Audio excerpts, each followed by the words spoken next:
Good morning, everyone.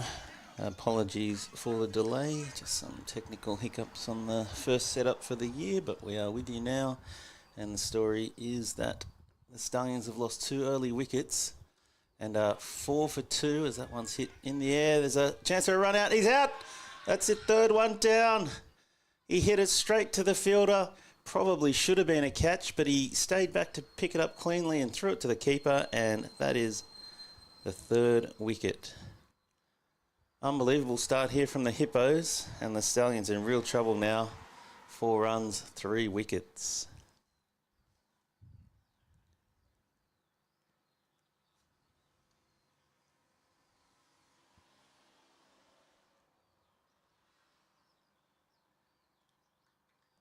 So Romeo picking up a wicket in his first over in T20 for the Hippos. Be hoping that that's one of many.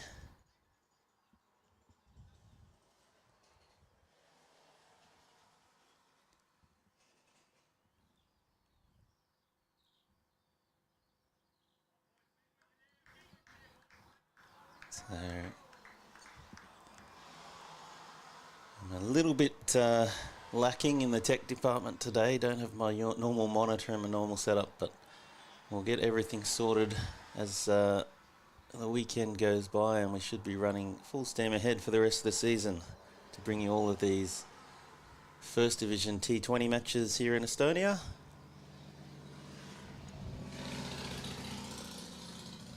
And as you can hear, we're still right next to the road, so you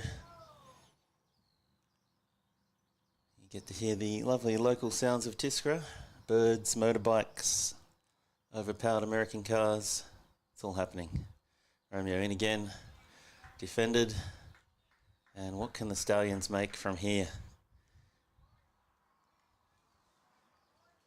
Let me know in the chat if you can hear me. I'm not 100% sure everything's working yet, so it'd be great if you could let me know. As Romeo pushes that in just outside off stumps, played late and just dabbed down in the offside. Ben Jones chases down to third man and they come back for 2.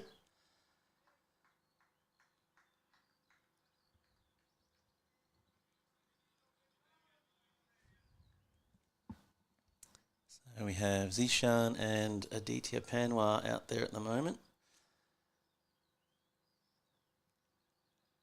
And they really need to consolidate here for the Stallions. Good fielding off his arm bowling there from Romeo. Never short of energy. Thank you very much. Good to know you can hear me.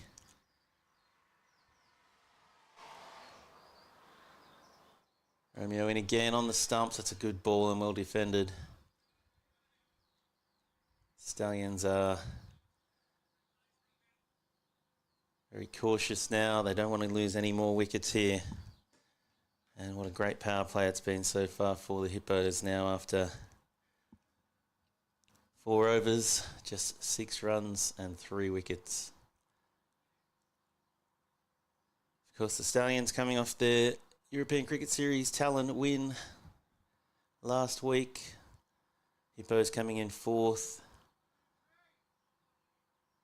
But good competition between the top teams in Estonia, so Hippos will certainly think they're a chance here to win this T20 competition. As Prianga comes in, lovely full ball defended, looking for a single but sent back as Simoon comes in from gully and there's no run.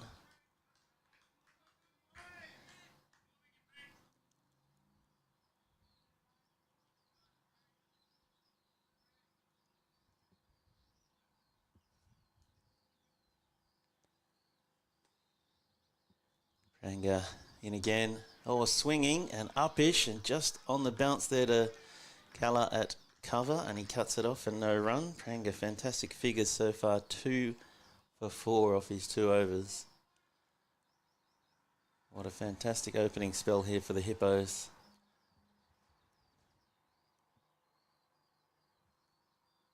In again, it's short and whipped off his pads, and Henry Patnam will chase it, but he won't stop it, and that'll be the first boundary for the Stallions. Just 2 straight there from Prianga, and worked nicely off his thigh for a boundary.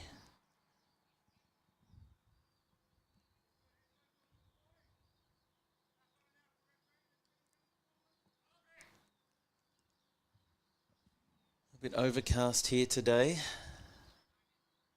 which wasn't in the forecast.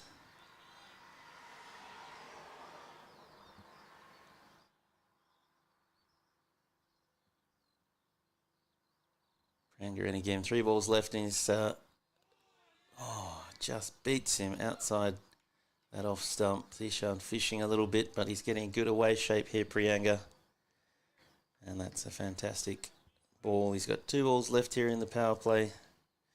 Can he take another wicket here for the Hippos?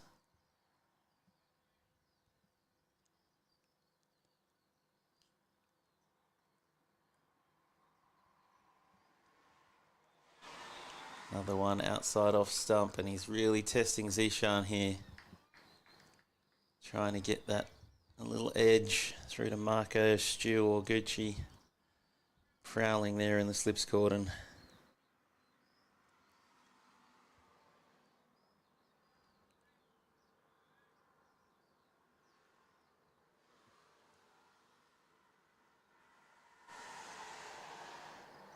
And that's cut in the air, but just before Richard Parkin. And another dot ball. And that's fantastic 3 overs from Prianga. Doing everything his team's asked of him today. 10 for 3. Off 3 overs here. Getting a little bit ahead of myself, not reading the overs, but... So we've got 3 more overs of the power play here. That's going to be Romeo again.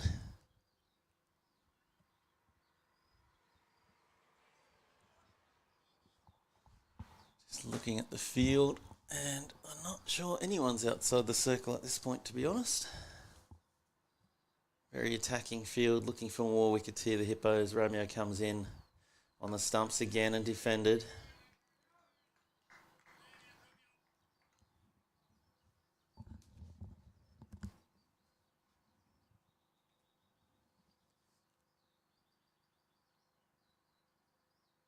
Fuller.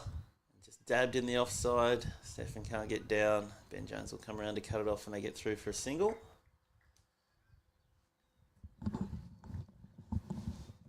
Stefan Gooch taking up the traditional Tim Heath role here at slip. Of course, nursing a couple of sore knees after the ECS tournament. Wasn't able to play for the national team against Malta. That's pitched up and over the top from Zishan and won't be stopping that. That is 4 runs. Just 2 full there from Romeo with no one back. Can't afford to bowl a half volley. They're a few wickets down, but they're good players, and if you give them a ball like that, they'll definitely capitalise. So Captain Stewart comes over, has a word. Don't do that again, I'd imagine would be the word. He's bowled excellent length so far, but that was just too full in there. Oh, that was probably too full, maybe a little bit fuller than the previous one, and Zishan decides not to launch that one. Be a good decision. Could have yorked himself, so desperate not to lose another wicket here. Romeo darts that into leg stump. Prianga in at mid wicket and no run.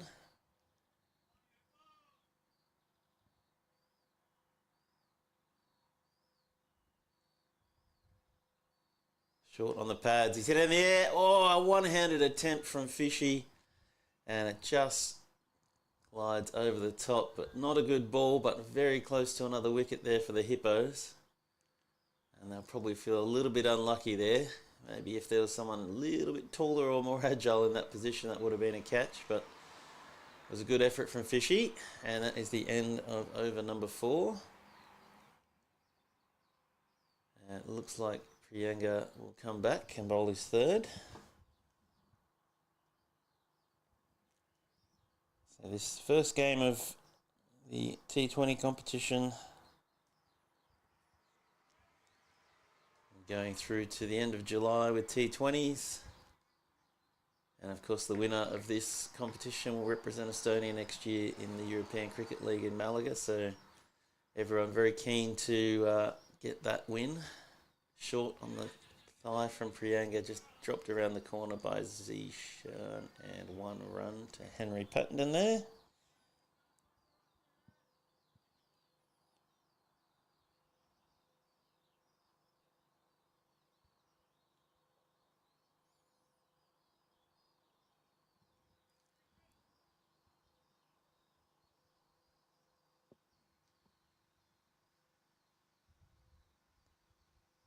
Oh, a nice ball outside off stump and just defended into the offside there. An excellent spell here from Prianga.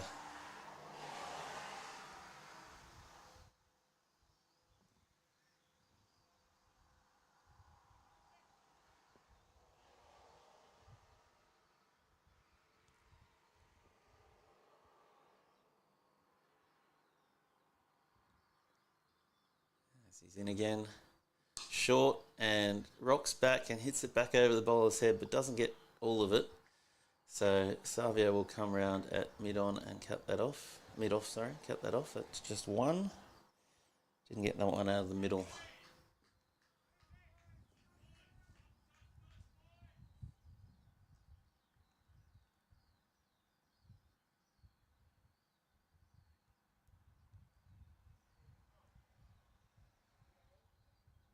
Oh, he's in the edge set. He's caught it. That's been on the cards for a while now. Those outswingers have been just beating the outside edge, and he's finally got a touch on it, and Stefan Gooch does the work at slip, takes the catch, and that is the end of Zishan. And another massive wicket there for the Hippos now. 4 wickets in the power play, right on top. And not sure what the way back is here for the Stallions. Still some good players in the sheds. Looks like Pranay coming out now to join Aditya. But the Hippos right on top here, showing the competition. They mean business in this T20 competition in 2024. And the Stallions just not the start they were looking for. But still plenty of time to go in this innings for a fight back.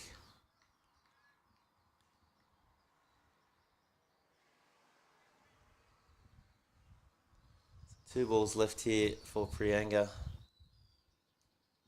Can he get a 4th wicket for himself and a 5th wicket for the Hippos? Oh, he beats him outside, off stump with that beautiful outswing. Almost unplayable when you first come out to the crease. He would have done well to get an edge on that. Almost too good for him. Stu Hook making some field changes now. He's got bringing Romeo into short leg, and of course umpire Cross is saying, well, you can't field there unless you've got a helmet. So Stu wants as short as he can possibly be without requiring a helmet. So he's settled in there on the leg side, looking for a pop-up from a short ball, I'd imagine. And that's on the stumps, in beautiful shape, and manages to get the bat on it. So that is the end of another excellent over from Prianga. 21 for 4 after 5 overs. And looks like Romeo will finish off the power play here.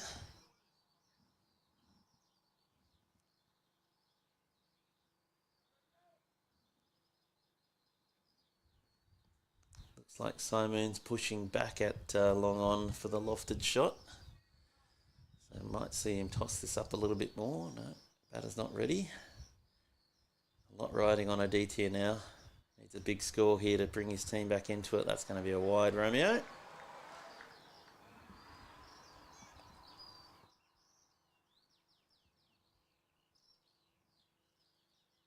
Comes in again. That's better. On the stumps, defended. They've been very watchful with Romeo.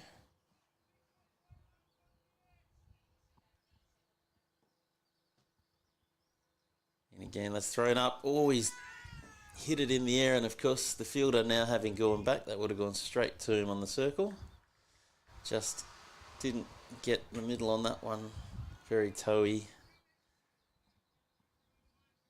Probably lucky. If he'd got the middle, it probably would have gone straight to the fielder for a catch. So now Pranay gets to have a go at Romeo here. And thrown up and just defended by Pranay. Very watchful here. Maya, how is the weather out there, he says. It's overcast. It's sort of threatening to rain, but we've only had a few drops. But I think at some point today we're going to get some sort of downpour. And in the innings break here, I'm probably going to have to go up to the shops and get some bags and tape to put on the camera to protect it. That one's just hit uppishly into the offside, but in a gap, and they get through for a single.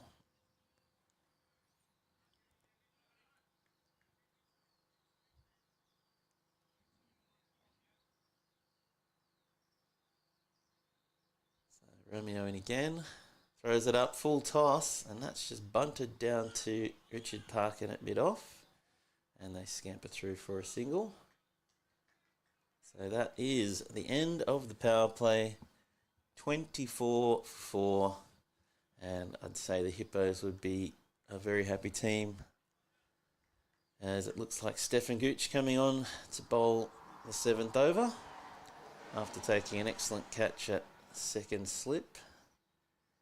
He will look to get that same sort of shape away from the batter.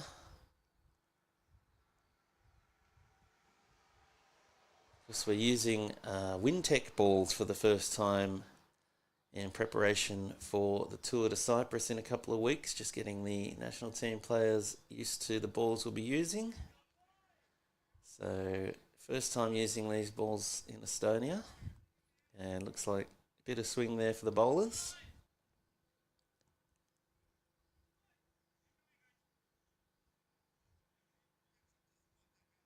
After Cyprus, we'll switch back to the normal Duke's ball through to the Baltic Cup. And after that, we will switch to the Kookaburras that will be used in the World Cup qualifier. So 3 different balls in use this year. Second division will use Dukes for their whole season. Stefan in. Good shape. Off stump. Defended. Thought about a single, but Fishy comes into field and just a dot to start with.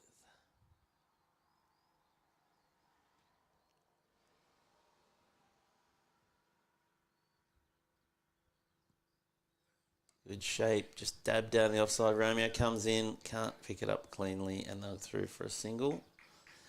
Just rushing himself a bit there, Romeo. Needs to pick the ball up before you try to throw it.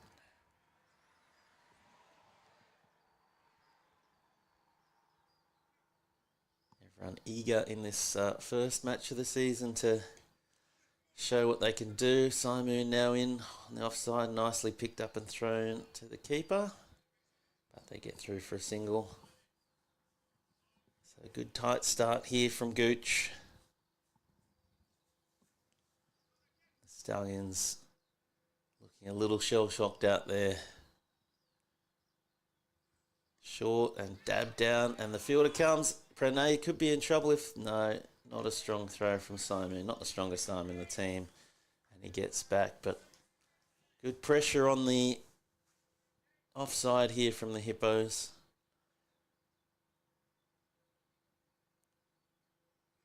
Slower ball pitched up and just full toss that's just bunted off to cover and no run. Already one run out in this innings. They would not want another one. Oh, it's uppish off the outside edge. Romeo comes around and takes the catch. And that is 5 down for the Stallions. And Stefan Gooch gets his first wicket in Estonian T20. Well done, Stefan. And a good catch there by Romeo. 5 wickets down, the Stallions, and in all sorts of trouble.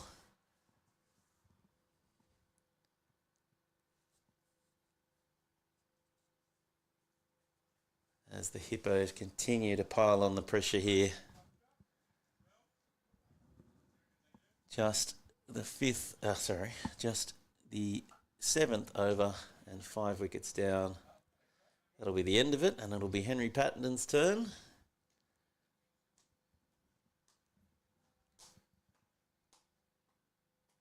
Looking to get in the wickets here.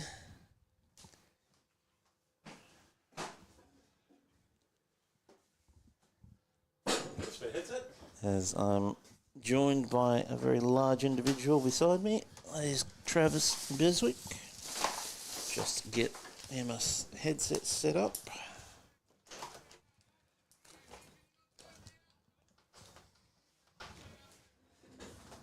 Oh, I forgot that chair was wet. Yes, thanks to the Estonian rugby team for leaving our chair out in the rain, so she's a bit wet. Good morning and welcome back to 2024, everyone. Try again, Trev. Good morning, everyone. How are you, Robbo? I'm happy now. Everything's working. The usual technical hiccups on day one, but everything's going well now. Good. Have you recovered from the ECS tournament? And we'll find out this afternoon when I try and play cricket again. Young Henry Pattenden coming in from the Kiev end. Oh, a lovely ball. Nearly chopped on by Pranay. Who is it that's come out to... It's Vamukthi that's come out to join Pranay, and geez, the Stallions are in real trouble here. Aren't they? What are they, 5 for now? 5 for 27 off 7 overs. Very good start from the Hippos. They're looking fresh. Young Henry, he's just leaps and bounds, isn't he?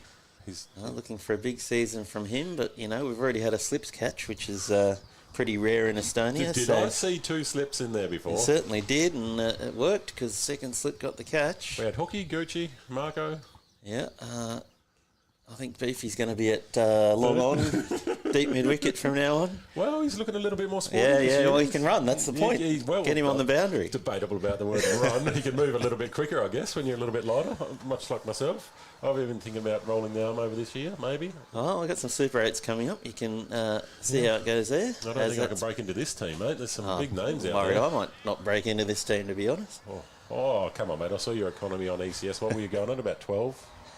Yeah, unfortunately, I had a couple of games that Arslan decided to smash everyone out of the park that killed my economy, but I was under 10 in the international, so I was happy with that. That is very good. I think I was the only bowler in the series under 10, so happy with that. That's another full toss from Henry. Hasn't found his length quite here, but tight offside field here from the Hippos, making it really hard for Stallions to score, and they're not willing at this point to try and hit over the top with 5 wickets down. Well, you might be able to hear the breeze is just picking up a little bit, and it's overcast. What's the ball doing? Can we see them? Priyanka and Steph are definitely getting some outswing. These are the new balls that we're using this year. Yeah, the Wintec balls. As that's hit through the leg side nicely by Pranay. Fishy's after it. I think he'll cut it off. He does, and they'll come back for 2. So the Stallions missing a few big names out there. Well, safe. I think we'll be lucky if we see him this year. We saw him already this year in the ECS. Yeah, he came over for a couple of games, but unfortunately had to go back to Pakistan, and it's not looking like he'll be back. Okay. I know the Latvians from last year have got a lot going on and probably won't be over either. As Henry leaves that outside waiting for some fishing, and he thought about it but pulled the bat away. And yeah, not sure if we'll see the Finns either. So it's a bit of a different looking side, at least in week 1 from the Stallions. But coming off the ECS win, so yeah, it's already got a trophy this year. You can't write them off. Yeah, it's just kicked over the 1st of June. They've already got a trophy. Mm-hmm. Oh. Pretty big tournament the ECS was. It was some huge numbers coming through. A little bit too big for my liking from a playing perspective, but yeah, we got some very big numbers on YouTube, so that was good that everyone seems to be interested to see what's going on in Estonia in cricket. And some of the leftover is that we left the camera tower up for us. Yeah, nice new high view this year. Have we got anybody listening or commentating? I got 15 watching, and Kate Hook, g'day, Katie. And Maya, who I think will be playing for United later today. How's the weather out there? The weather is bloody good. It's overcast. It's 20 odd degrees. A few spits of rain. Think we'll get this thunderstorm? Nah. No? Nah, there's something about this hill behind us that doesn't allow it to happen. It does tend to go around, doesn't it? Yeah. If I've been watching it for 5 years now. 5 years? How long have we been playing out here? 5? This is the 5th year. As that Oh, one is gets that the an edge? outside And he's edge. not called it. And no, Delitha says no. Walking? Delitha says no. Some good shape again from Gucci. And The question's being asked of the batsman. beats the outside edge. And move on, boys. Umpire says not out. Why would you walk? Anyway. We'll call that a moral victory for the Hippos. We'll get a moral wicket there for Gucci, but umpire says no. Umpire Delitha and Tim Cross out there today. Yeah, looking good in the HML uniforms. One of the sponsors of Estonian cricket. Gucci in again. And that That's lovely shape. swinging a mile. Lovely shape. And well played by the Vimukthi. But the dots adding up here for the Stallions.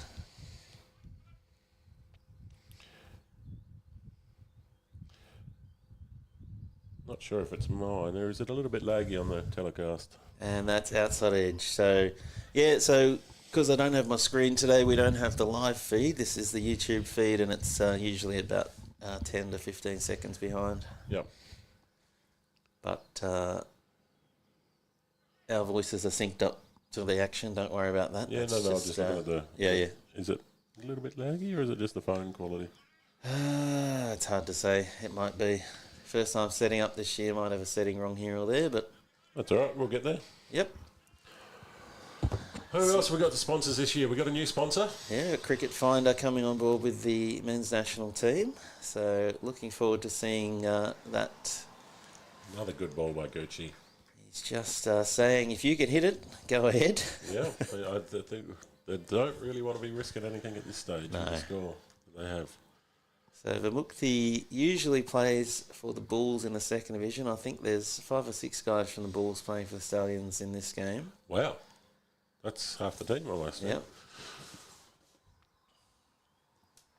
All right. Gucci comes in again from the Stockholm end. The side screens. Yeah. We will do a little bit more. You can't really see it on the screen though, but we do just have got the bottom of it under the advertising at the top of the screen there. But we'll be planning another couple of metres on top for the MCC Baltic Cup tournament. Yep. And we got the camera stand here. Maybe some additional cameras as well soon. Maybe. We'll see. A cameraman up there would be good. Cameraman would be nice, but unfortunately the cameraman's usually playing, so... I noticed Rugby have got that AI tracking device. Yeah. It's no good for cricket, but it's a pretty cool device that they have. It is. Last weekend was a bloody ripper out here, wasn't it? There was international cricket, men's, women's. There was international rugby. Starting to become a proper sporting precinct out here, and hopefully the council gets on board soon and lets us develop it a bit more and get some few more bit of infrastructure, a few more facilities, get some power and water. And the power, if you look out to the left window there, they put in the substation there, and there is a cable running across the road already. Okay, well tap into that. Yes, saves the generator. You might be able to hear it in the background humming along. Henry. That's a full no, dive. he's just dipped. Yep. Yep. Umpire Delitha says to the batsman, that one's dipping. Not the most pace on the ball, Henry, so he does get a little bit of dip, but he's a bit full today, a lot of full tosses, and... I think he's been hearing everybody in the nets yelling at Parker to pitch it up. So I think on another day, with a few of the higher order batters in, he might have taken a bit of tap today, but gotten away with it up to this point. Pranay might feel like he's going to launch if he gets another full toss. That's wide outside off. Oh, Marco. That's a drop. that is a drop catch. That's a drop. A spectacular catch, though. Stu would have got it. That's the only one Stu gets. Yes. But he would have done his back in and would Yeah, have yeah. out of a bat. But Unfortunate. Good, healthy outside edge there from Pranay, but Marco unable to get enough the glove onto it to catch it, but they just get the single. So good signs for Henry early on. If he can find that length, also getting a bit of shape away. there is a lot of shape in there. I'm almost tempted to go up onto the tower and actually watch it. Comes in again, And another outside edge, and once Marco again, lets it through again. where's Beefy at first slip when you need him? Simon chases ankles. this one down, and you're right, it was probably a bit low for any of our slips fielders to get it, but Gucci, the only one that seems to catch everything that goes at him so far this season. Great cricketer. Not a bad pickup for the Hippos. Not bad at all. Of course, comes with an additional female cricketer as well, who's pretty damn good too. So yeah, well, excellent additions to the club. She's able to play for Estonia. So? No, she's still probably nearly 2 years before she can play, and she's not a big fan of Estonian winters. So the question has to be asked whether he can get her to stick around for long enough to qualify. She's not the only one. Yeah, but this is going into her first proper summer, so maybe she'll see the bit we stick around for. This is the first proper summer I've experienced in 10 years here. It's been pretty warm already, hasn't it? I was very debatable if we should be even having a tournament in May. We had snow on the field 3 weeks before it. Oh, full nice ball. And just dug out by Vamukti. Pranay sends him back. Yeah, 14 centimetres of snow we had overnight one day early in May. I can tell you Terry was panicking a little bit, and not sure ECN was thinking it was going to happen, but then it just switched to 20 degrees, and it hasn't really looked back. Right, we are having a drinks break, I believe. Yeah, 2-minute drinks break. We'll be back shortly.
So back from the drinks break, and it'll be Steph to continue. 32 for 5 off 10. They need, I reckon, 100 off the next 10 to have any chance here, the Stallions. Yeah, well, last week they would have been nearly 200 runs at this stage. Yep. And again, nice shape, and dabs that down to Savio, and the run, and lovely work there by Marco, but umpire Cross shakes his head, walks in. He gets his bat over the line before it plugs. Nice by Savio there.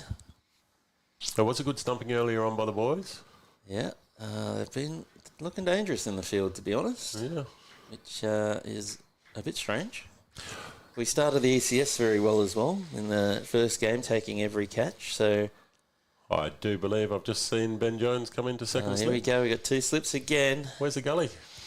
On the circle. We were a top edge. So Ben Jones, can he do what Steph did earlier? And he puts it on the pads, of course. And I'm assuming there's no one down here. So Stu's doing the big chase down, and they might come back for 3. They do. Stu, the big arm from the boundary, and it's a big throw. We have brought this boundary in down this end, though. not this end. This end is where it was. The other end has come in. The other end's come in a little bit shorter. Yeah. But it's still big boundary. It must be still 70 metres. Yeah. So the straight boundaries are 70, and the side boundaries are 65 at this point. Big ground. Big ground. We were looking at going 70 on the sides, but that's in the air, but it's past Savio, and it will run away here. Savio's chasing hard, and he cuts it off just inside the boundary. Great diving effort, and I think they only got 1. 2. 2. 2. Okay. So we were measuring the 70 metres on the Sportsbet container side and realised it was about 30 centimetres from the container. So 65 on the sides is fine though. 65 being the minimum for... Oh, that's in the air and taken by Stu. What an amazing catch. Despite Marco trying to do everything he can to put him off with a big dive in front of him, as Steph gets his second wicket. 6 down for the Stallions. Is that second catch for hook? No, Steph got the other one. Steph got the other one. 2 catches in slips today for the Hippos and all over the Stallions here, and Pranay is gone. Do we have a bonus point system for No bonus points. No bonus points, just outright? Don't believe in bonus points. Very good. Net run rate, and that's it. Yep. Well, this is going to work well in the favour of the Hippos then, I guess. And no outrights. Can't have an outright in a single innings game. Of course, no ability to declare in a T20 match either, so... There isn't? Nope. No. No, cannot declare in a ODI, T20 or a T10. But I guess they can just come out as injured. Yes, you can retire all your batters if you want. That's fine. So who is coming out now? It is Sherry Khan, new player for the Stallions this year. Where's he from, Robbo? Not a clue. New player for Estonian cricket? Yes. Okay. I have seen his registration form, but I've seen about 60 registration forms this year, so they all kind of blend into each other. That's very good numbers for Estonian cricket. Yeah, ECS certainly got the registrations flowing in. So a few of them would have been outside the country as well? Yeah, probably about 20 from outside Estonia, but that's 40 from inside as Steph starts that on leg and swings it to middle, and they drop down on the leg side for a single.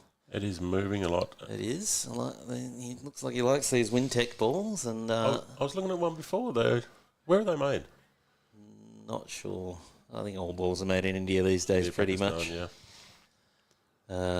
But we've looked at them before. But the times we've played overseas and used them, we haven't particularly liked them. They're quite hard on the bats. Mm-hmm. But... yeah, they're certainly looking good for the bowlers so far anyway, as Steph finishes his third over, I believe. Yep. 2 for 9 for him. That's very amazing. Good. Yeah, very good. Looks like Henry will continue here. Unlucky, 2 edges in his last over. 1 put down by Marco and 1 going in the gap. A drop catch. Sorry, mate, you get a hand to it, it's a drop. Just stand there and watch it. High standards at the Hippos, mate. Really beautiful cricket weather. The overcast, a little bit of moisture in the air. It did try spitting before, and I think that was probably a little bit hot during the ECS, and not a lot of breeze around. As Henry comes in, that's on the pads. He's just worked it around the corner. Simon comes round and 1 run. Yeah, well watched. Put in the right spot. Nothing's crazy. Was the one thing that Henry got wrong in the ECS was this ball where it's just on the pads a little bit. And especially with 50-metre boundaries, it was very easy for him to pick it off. But what did he do right then, Robbo? Well, when he got it pitched up outside off stump, which was the plan, that's a bit short. And Romeo comes round and collects it, and 1 run. That's good. But, when he gets that ball swinging outside off, and we talked a lot about that offside corridor, and if the players... in T10, they're all trying to hit over the leg side. Make it as hard as you can for them. Get it outside off stump. Bolt to the wide line. Yep. But this is the thing, you don't even need to do that. If you can get it 20 centimetres outside off stump, they're still going to try and hit it over the leg side. It's almost... Missed a cross with some animated movements out there. First I've seen. He must be enjoying himself. Well, cricket's back. Cricket's back. Didn't get to umpire in the ECS, so... Well, let's keep an eye on Crossy on that one. There. Maybe we can make a highlights package of umpires this year. And that's a great ball. See, that's what we're just ball. talking about. That's the ball. Yeah. You know, a lot of players in Estonia are very strong on the leg side, but you don't see a lot of cover drives. So this is where we need to put the ball and test them. You know, if they get them away, they get them away. Good on them. But you need to find out where a batsman's strong and where a batsman's weak, and that's part of his game that'll develop over the coming years. He is 14 years of age, I believe. He's turning 14 in about a month. Right. Another great beautiful ball. So you bowl 2 or 3 balls there, then you can throw in the ball at the stumps as a surprise ball. We talked about this as well for the Hippos in the ECS. There's nothing wrong with attacking the stumps, but you can't do it every ball. No, and you got to pitch it up. Speaking of pitch it up, but they haven't put Parko in yet. No comment. Oh, it's up, and field is coming around, but it's going to be just over Stu. Couldn't get the hands out, and they'll come back for 2. So unlucky again, Henry.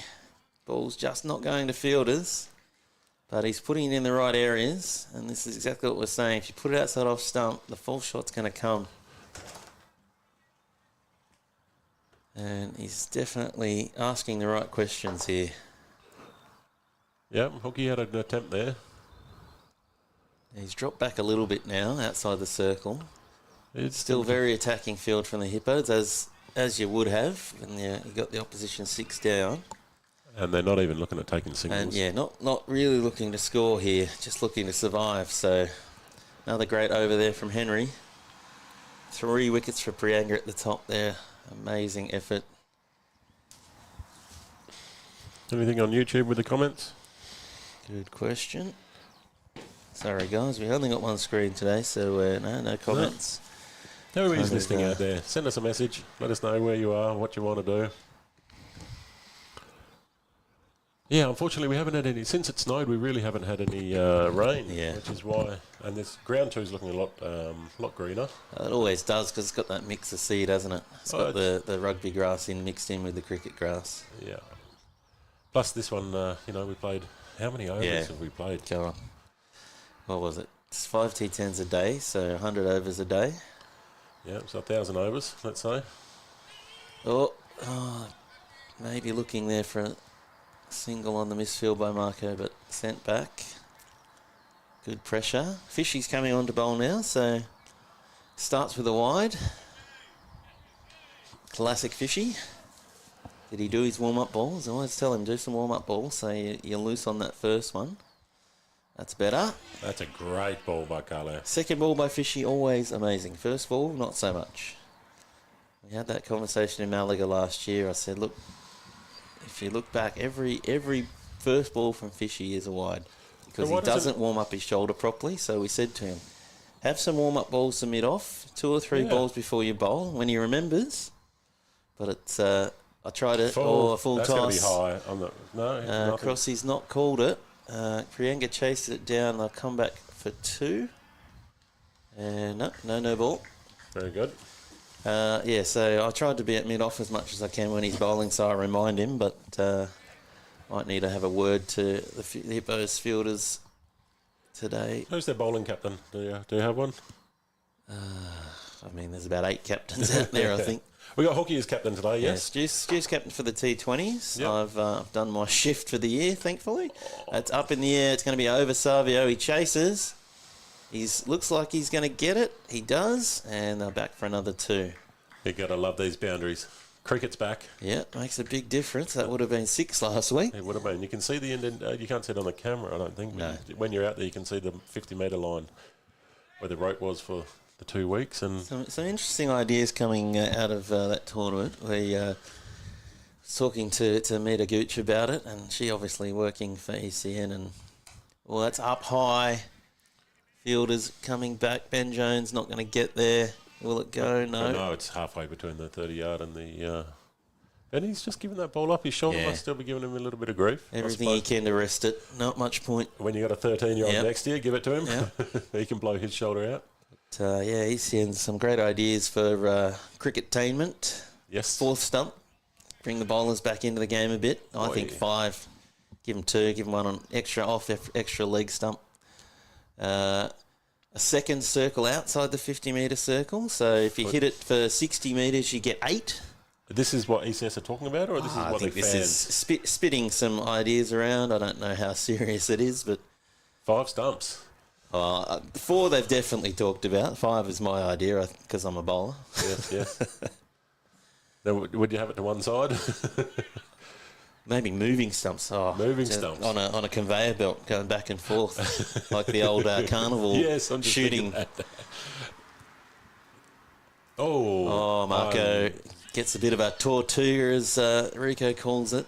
A bit of spin away from his legs, and lets that one through. And Stu chases down just a single. Great. So 50 up for Stallions. Hey. 50 for 6. That's an unusual score for the... It certainly is. Do we have any idea what's going on ground 2? I can pull up the app and... if you haven't got the app, you jump on to the App Store or Google Play, ECA app not available in all countries, so you can look at it through the Crick Heroes app as well. So we've got Talent Strikers 2.0 batting. And after 10 overs, they are 68 for 2. So Vikings will be happy with that start from their bowlers. And you called for it. You got it, Trevi. Here comes Short Ball McGee, otherwise known as Richard Parkin, or new nickname Phoebe Buffet. All right, pitch it up, Parko. Now, Robbo, I'm a betting man. I know you're not really, but I'll give you odds of $1.20 that he's going to bowl it short. I think the first one will be a full toss because he's going to overcompensate. I was going to give you 2 to 1 on a no ball full toss, or $1.20 for a short ball. Marco, and I'll give you 6 to 1 for a pitched up in line. Marco definitely won't be standing up to Parko because it's he doesn't know where it's going. So how's Marco going to know? If anybody's listening, and you're a betting man, quickly tell me what you want to put on, and we won't place the bet. It's all imaginary, of course. $1.20 for a short ball, $2 for a full ball, no ball, and $6 for a full length. So, Parko doing the warm-up balls that I've told Fishy to do, so good practice. So Parko coming off a horrible last over on the ECS that he did. 34. Horrible first over on the ECS, so it's good bookmarking. He's coming in hot. That's a lovely ball to start off with. Did anybody put on that? That was a 6 to 1. Nothing came in. Nothing came in at 6 to 1. And he's happy. Look at him. Well, I'm brought back to Sweden where he got a wicket first ball and they went for 60-something off 2 overs. So he didn't like hearing the commentators talking about him. So maybe we'll talk a bit louder. Yes, here we go. So same odds apply. It's up in the end. No. Rudy just stood there and watched it come in. Wasn't going to give him the benefit of getting the wicket. Rudy on the field. Is someone going off? 44. Steph going off maybe? No, is he? I think Steph's off the field. Sore shoulder maybe. It's the knees. All about the knees with Steph, so maybe just resting them. He's getting some in-swing. It is moving a lot. So that might be precautionary for the Hippos, hopefully so. But, may not be needed in the chase anyway.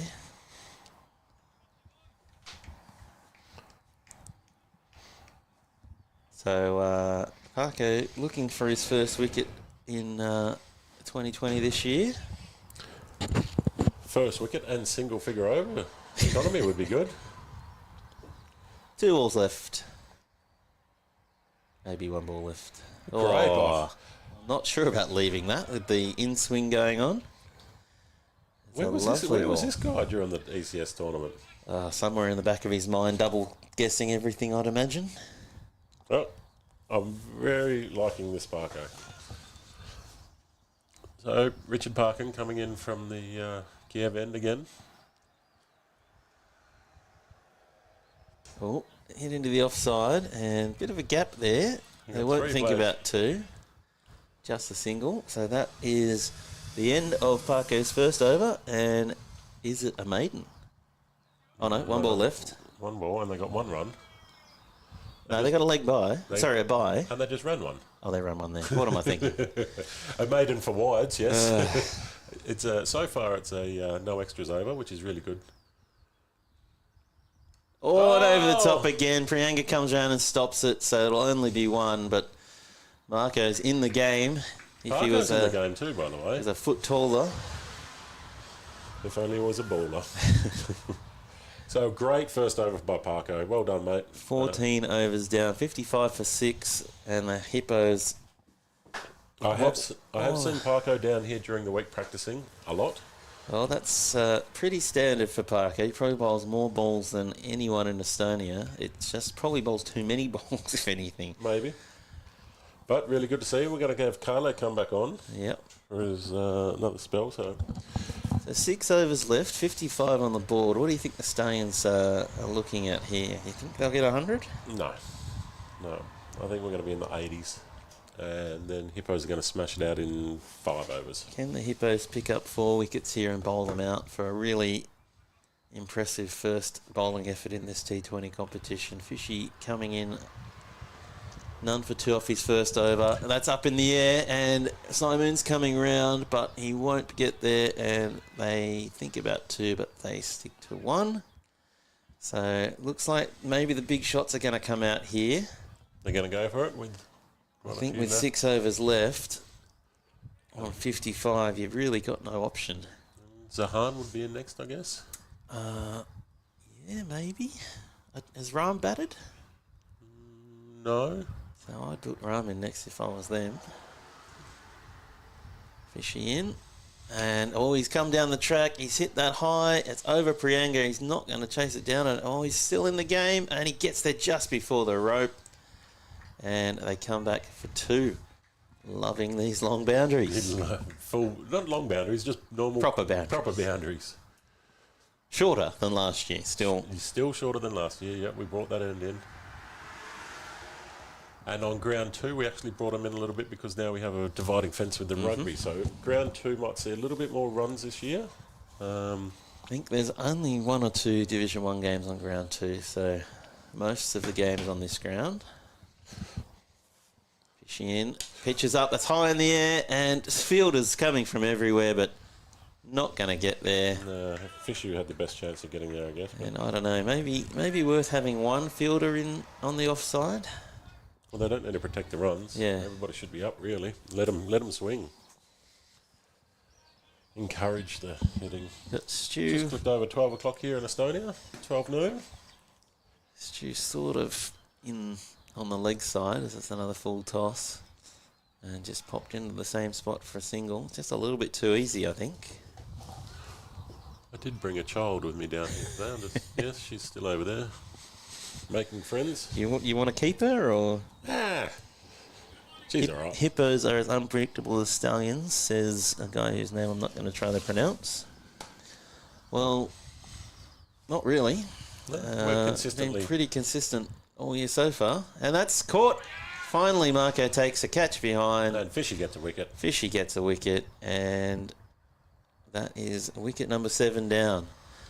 As much as I'd like to say this is an excellent display by the Hippos, which it is, I think you have to look at the Stallions lineup. They're missing a lot of players, and there's a little bit of a feeling of inevitability about this.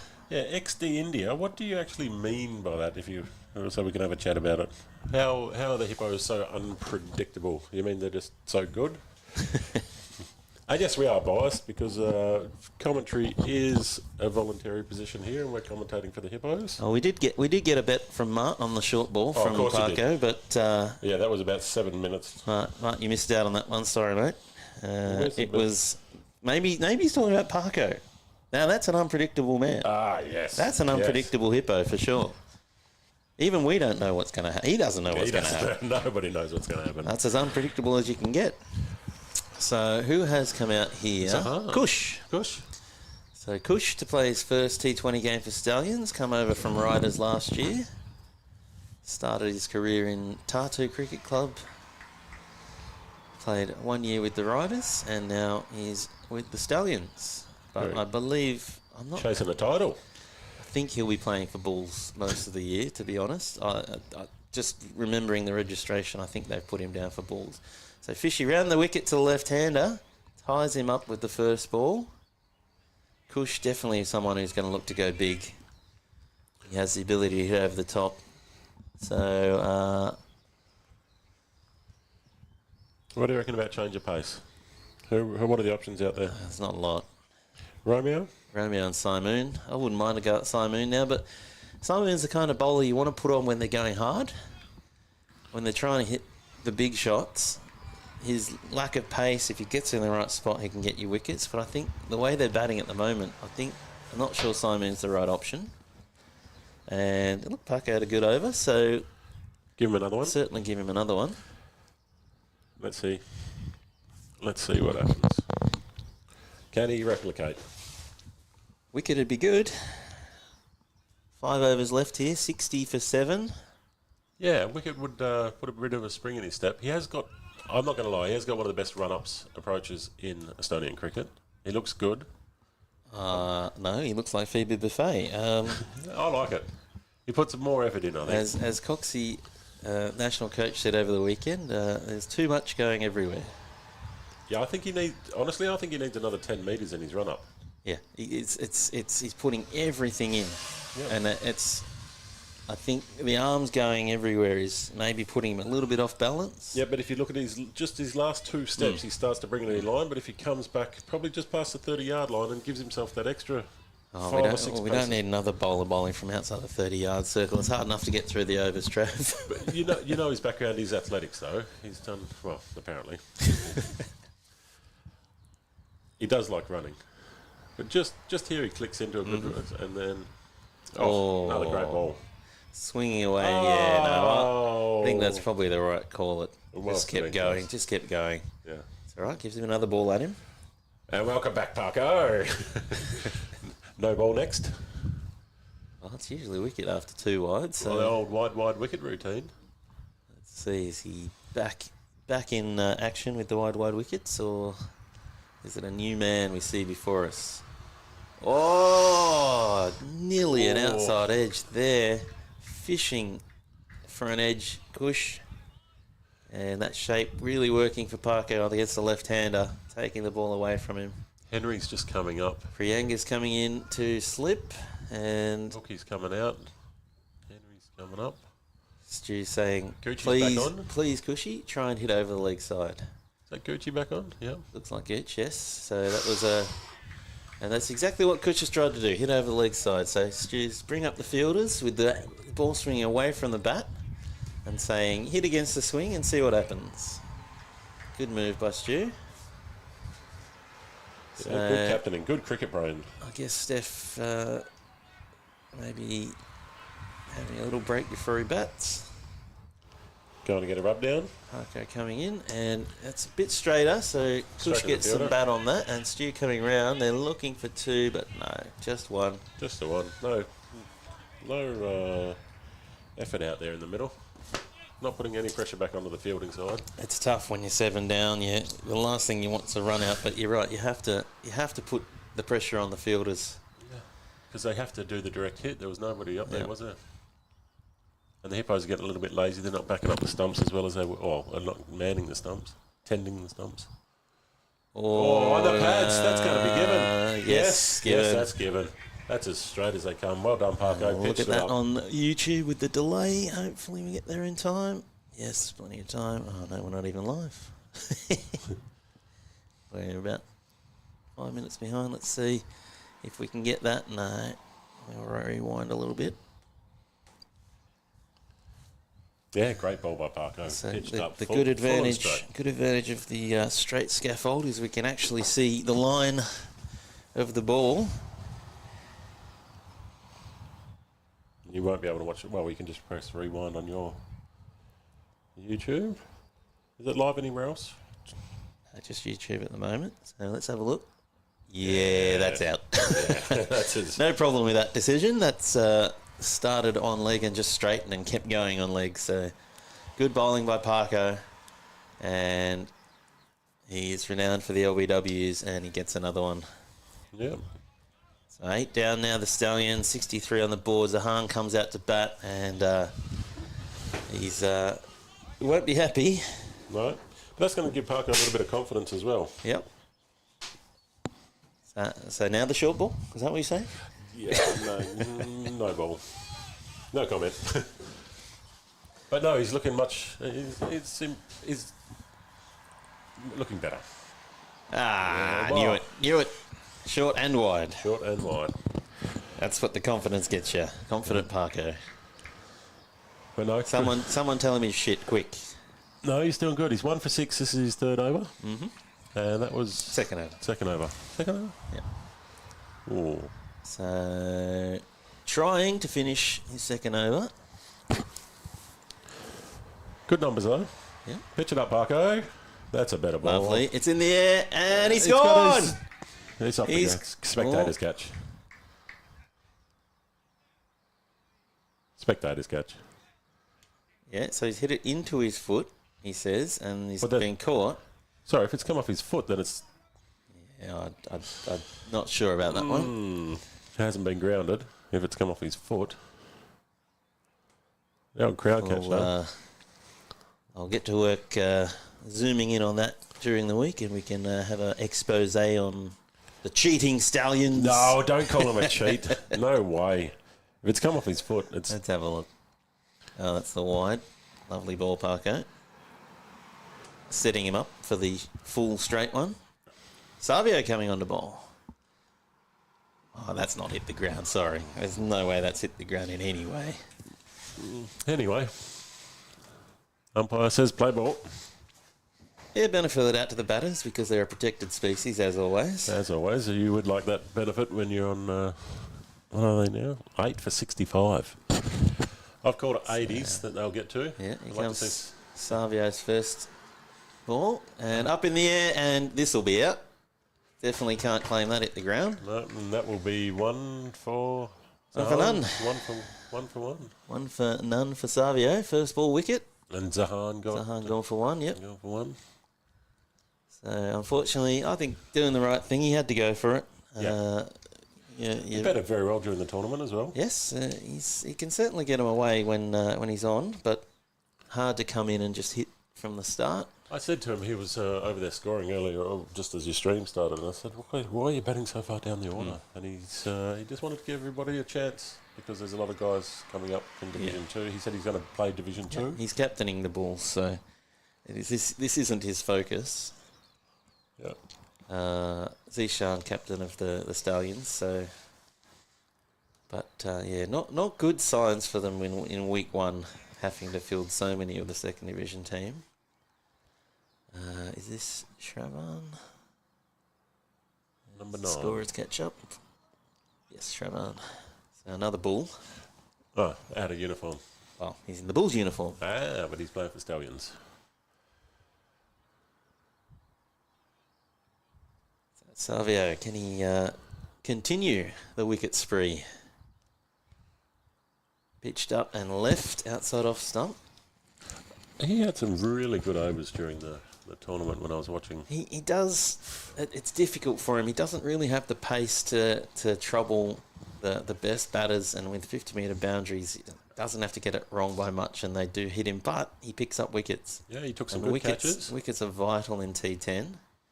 He fields well. He chases around the boundary like Terrier. Parko has it in to the bowler's end. Yeah. Well, it's the right end to throw it, but he can only throw about 10 metres, so... He'd certainly agree with me. Not the strongest arm on the field. We've got a few of the older generation where the shoulders aren't too great. I'm impressed with Stu's throwing. His shoulders obviously had a rest over the off-season, but I'd imagine by the end of the year he'll be throwing about 10 metres too. He probably hasn't got one single bandage on him this week. by the end of it. He's going to look like a mummy by the end of the season. Savio into Cush. Hasn't had much strike. Oh, full one outside off, and he's missed out on it. So Parker just came around to... He switched sides and then he went back again.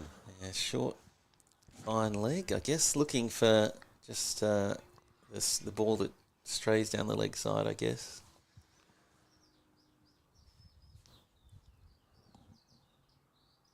Yeah, Savio took some good catches. I'd really liked his fielding skills. Cool and calm. Young fella. Pitched up. Oh, nearly hit straight back to him, but down to Fishy there at long on and just one run. I thought that might be a chance for the bowler, but... So Savio's based in Tartu as well, and he's helping with the development program down there? Yeah, him and Lima will be doing some junior sessions starting up in July after we get back from Cyprus every 2 weeks. So an hour of cricket every 2 weeks for some of the kids down there, so that'll be good. And if there's a bit of interest, that will increase. He's picked that up as well. So yeah, look, unfortunately they're very busy people, Lima and Savio. Yeah. Still don't have enough coaches. It's something we're going to focus on very soon, is starting to try really hard to recruit some more coaches, especially in Tartu. We'll hopefully got a submission in for the ground soon and see if we can get some facilities down there as Tim Cross has the ball thrown to him and struggles to bend down far enough and it goes straight past him. Once we get some facilities down there, it would be really nice for the kids and for the adults as well, and we'll start to expand down there and eventually look to have a Tartu league. Yeah, that would be good. So stage one, we start. I'll head down there next week, the week after, and put in a ground at the summer camp, which is run by Nord. It's not going to be a high-class facility like this, but it will be somewhere that the guys come in and... Parker on his third over comes in. Nice straight. Good start. Romeo comes around and pings at the stumps for no reason. We've talked about that, Romeo. The guys doing the summer camp, I was speaking to him when we were down there. You came with me. Yep. That was before winter, was it? Yeah, a couple of months ago now. Yeah.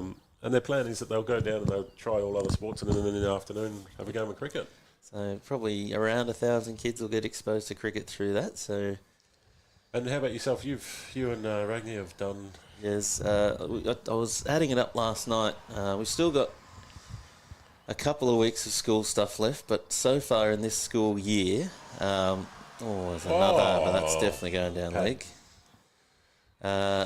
So far in this school year, we've introduced cricket to 1,950 kids. High five on that one. Well done. You two are smashing it. We've got a whole bunch of school end of year sports days coming up in the next 2 weeks, so we'll definitely get over the 2,000 for the year. Oh wow, that's huge. I think we've got 100 on Monday, so probably pushing another 500 or 600 in the next 2 weeks. Okay. And there's talk of a schools competition coming up? So we've got a junior tournament on the 8th of June at Snelly Stadium, 8 teams. We've got 4 teams from Moorista who've really the first school that have picked up and done a multi-week program. So it's more than an introduction. They're actually learning how to bowl, learning the rules, learning how to... So they do a theoretical session on cricket as well as... they've been sent an information package. They've been told it's homework to read it and understand it. And then we go there and we play games with them and, we stop them if they do something wrong or if they're not understanding something and explain it. And... So they'll have four teams from Moorista in that comp. Then we've got the Tabasalu Sports Complex. We've got the after-school program going there. We've had that going since October, as that's just hit to Fishy in their leg side no run. With about 20, 25 kids doing that every Friday afternoon. And so we'll have two teams from there. And then we'll have 2 teams from the EKL junior programs as well. So 8 teams. They'll have 2 groups and then we'll have a final at the end of it, and we'll crown the first ever Estonian Street 20 junior cricket champions. Parko short. Hey, he's back. Oh, it's almost as fast as Shane Warne's bouncer. He had to give it one, didn't he? Yeah. He had to give it one. He'll say he meant it. Yes. But 1 for 8 off 3 overs for Parko. Why not go for it? 12 dots in that, so certainly not complaining about that. How many extras? There must be three or four.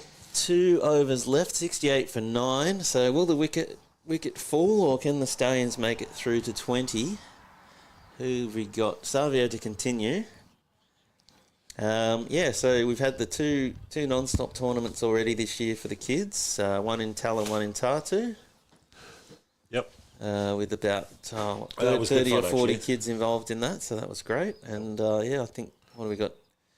8 teams, so probably 80, 100 kids will be involved in that one. So that'll be a new feat of management from Ragnar, and she's organising coaches for all the teams and umpires and everything, so she's done a great job with that. That's a great shot from Kush, and that's what he's capable of. It's going to go all the way. First boundary for a long time. For a very long time. He gives it a fist pump, and they celebrate in the middle like he's just clicked over 50. Not going to lie, I did have a chat to Kush about whether he was interested in playing for Hippos this year, because he didn't get a lot of chances for the Riders, despite, I think, being one of their better players last year, and he does have that ability to come in late and hit some boundaries. On his day he can bowl as well, but he decided he wanted to play second division. Yep. Which is perfectly fair. Well, that's why we have it there. So he's joined the Stallions to play with the Bulls, and of course his first game he has to play first division. But he's nice shot there, and Savio will have to think about where he puts this one. And on the pads, it's up, and Simoon's under it. Will he take it? Oh, he's dropped it. Oh, it's just popped out. Never steadied his feet there, did he? Yeah, he wasn't under it. He just had to come forward at the last minute and got both hands to it, but it dropped into his lap and then onto the ground. So Savio, that'll be a long train trip back to Tartu for those two. Good mates, of course. Travel up together with Romeo, and they can have a chat about that one on the way home. I don't think it will be brought up, because he's going to get him here. Or straight, probably just on the pads. Benny Jones goes for it. Can't quite get it. Henry's after it. Henry's got it. They've taken on the arm. Fumble, and they get 2 runs. Another one I've been talking to a bit about his fielding, Henry. He's in that category where he tends to panic a little bit. He doesn't have the time that he does have. And I had this chat with the women. We had a Sarama training on Wednesday, and I took the women through some fielding sessions, and they're very, they know what they're doing, but they tend to not realise how much time they've got. And you've got to just take it step by step. Romeo. Just like that as well. Yeah. And Savio's cleaned up the stumps at the bowler's end. The imaginary ball. You got to take your time when you're fielding, because you can't throw the ball till you got it in your hand, and that's what so many people are thinking about, throwing the ball before they've even got it in their hands, and that's why they misfield. And especially in women's cricket, they have a lot of time. It's not a game of fine margins, because everything happens a lot slower. It does. So if you take that extra second to pick up the ball and throw it properly, you're not fumbling it. You're not giving away a run, and you're much more chance of getting a run out. It's a good ball by Savio. Full outside off, and Kush just bunts it down to mid-off. Bit of activity going on in the rugby too, so I think today we're going to have a game of rugby. Yep.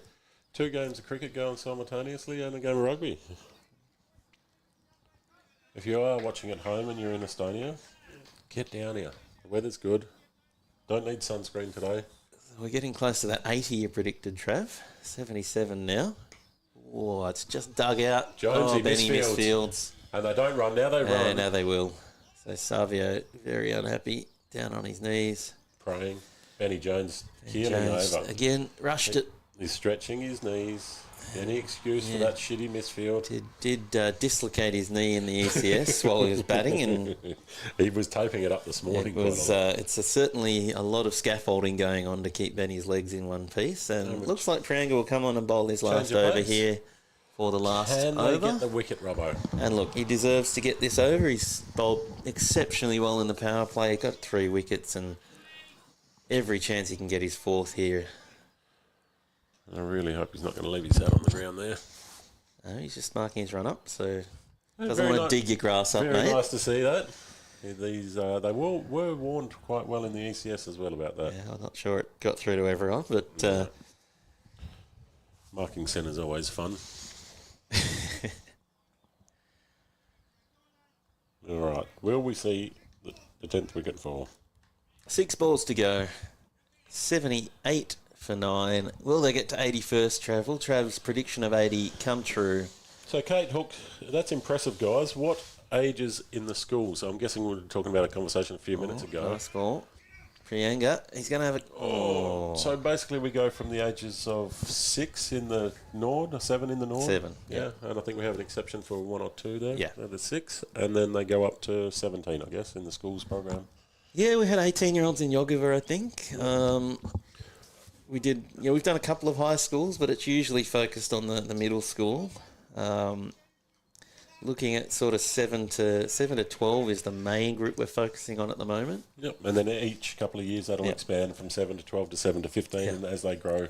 But the after-school clubs, Ragnar has different age groups, so she does the smaller ones and then she has one for the older kids as well. So if the schools are interested, there's enough interest, then we're happy to run the after-school stuff for them. But like I said, we just need more coaches to make it happen as Brianga gets his hand down nicely to stop a run. So he opened the bowling for the Yes, Hippos. Yeah. Got, what is he, 3 for 11 off 3.2 overs. Yeah, definitely deserves to finish his spell. But maybe he should have gone on to bowl his 4th straight up. He was bowling pretty well. He was, but maybe he asked for a break. You never know.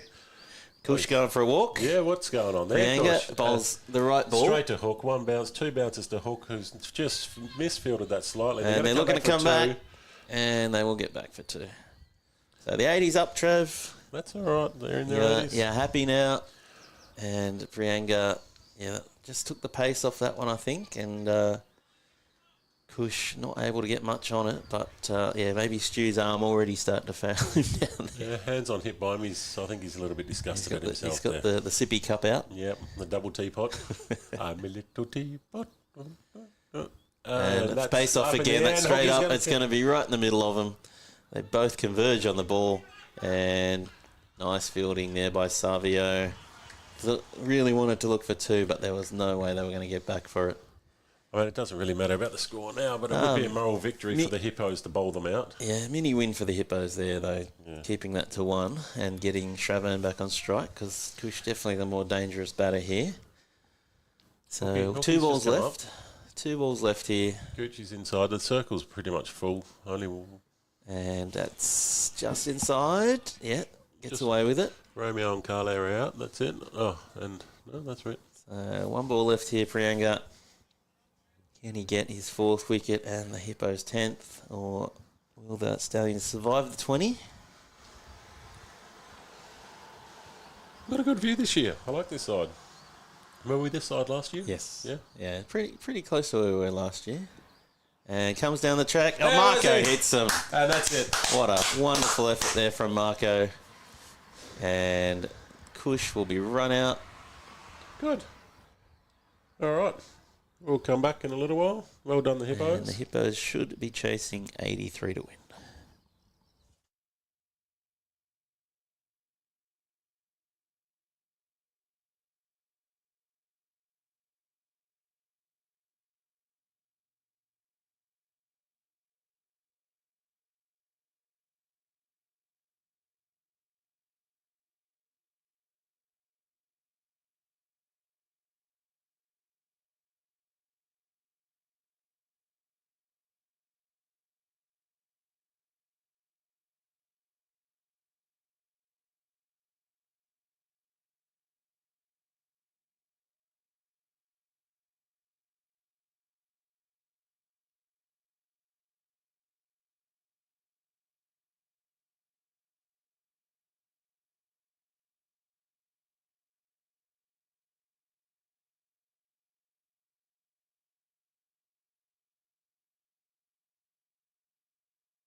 Hello, hello, welcome back to the Hippos response.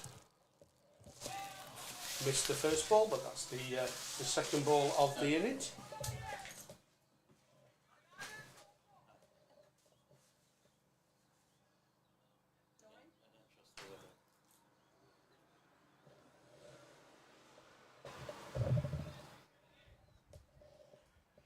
Opening for the Hippos is Stu Hook and Ben Jones.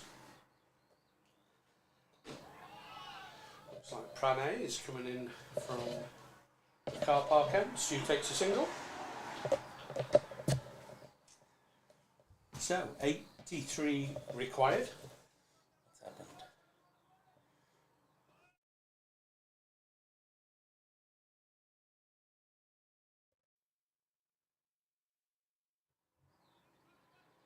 Just looks like the screen's frozen for a second, so please bear with.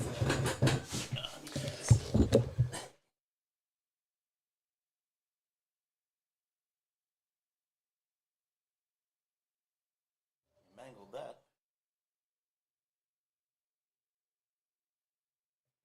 Prane in. Oh, good shape. Nice bit of swing away there from Ben Jones through to the keeper.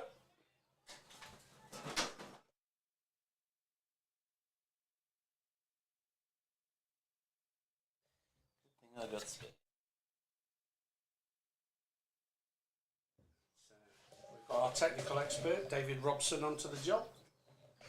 It won't be long before it's resolved, and bang, as if by magic, stream is back.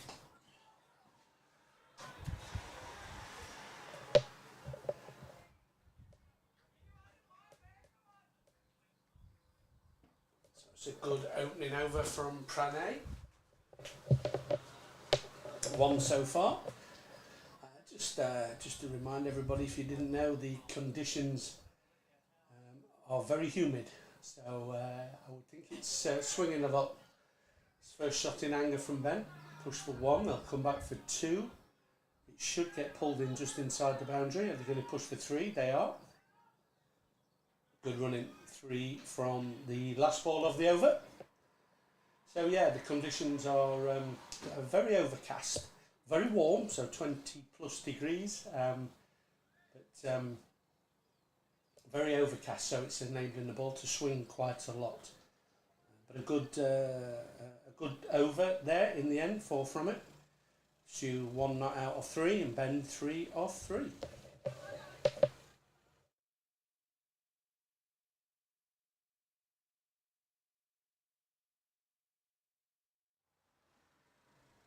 Feels like the wind's getting up a little bit as well. Not sure if it's coming through on the sound. It seems I can't see the comments, so I'll open up my phone and see if anything's happening on there.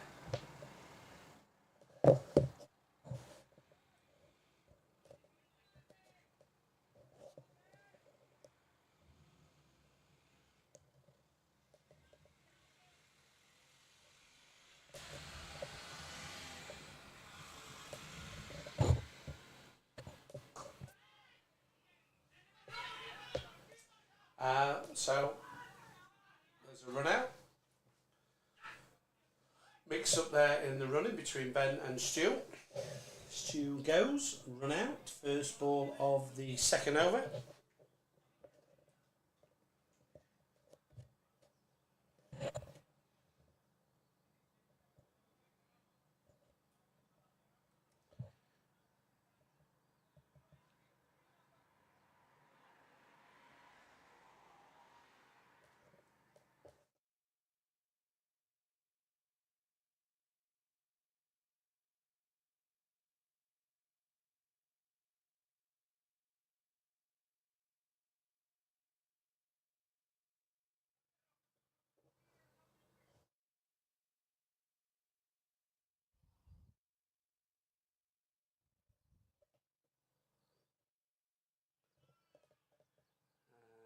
Looks like the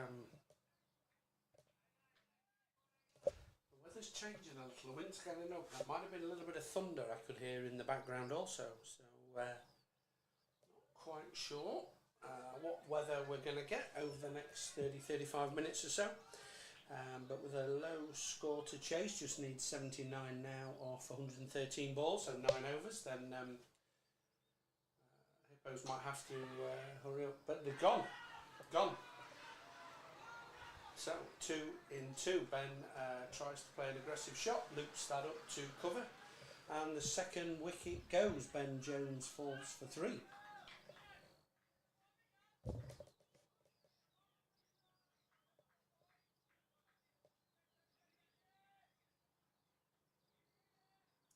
the just off screen the catch, but the catch well taken, didn't have to move, straight to the man.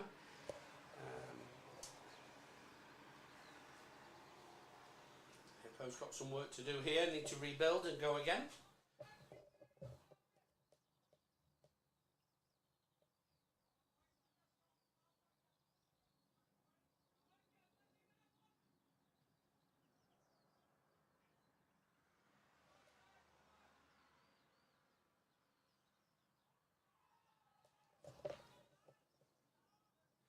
So hopefully all should be working now. I think the stream's up, the sound is up,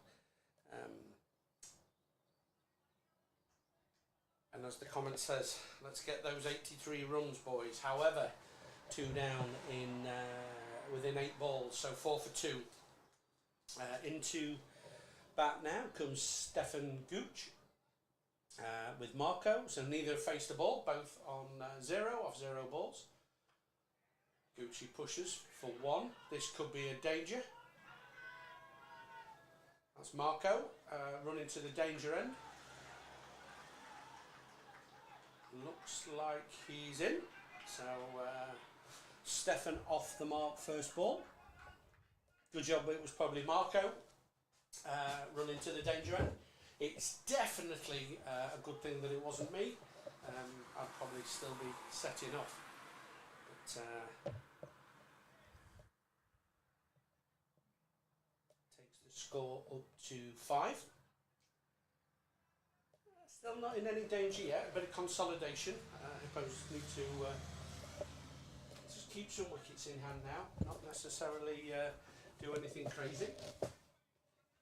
Marco just taking his mark, take his first ball of the innings.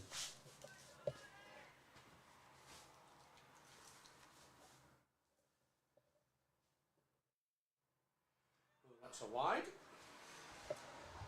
So Ditya Panwar from the commentary box end. Now, given the age that I am, my memory wasn't as good as it used to be. And I can't remember the name of the ends. If anybody out there would like to remind me, I think one was the Stockholm end, but I can't remember the other end. Anyway, Panwar in now to Marco, and again, good shape from Panwar. Just a little bit of movement away. That swing is still quite prevalent. The conditions helping for that. And the wind's got up a little bit, so that will probably assist in that from this end.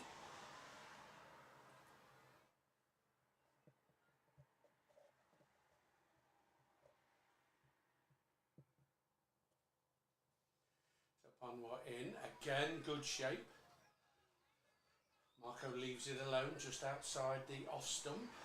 Looks like they're starting on the off stump line and then swinging away from Marco through to the keeper.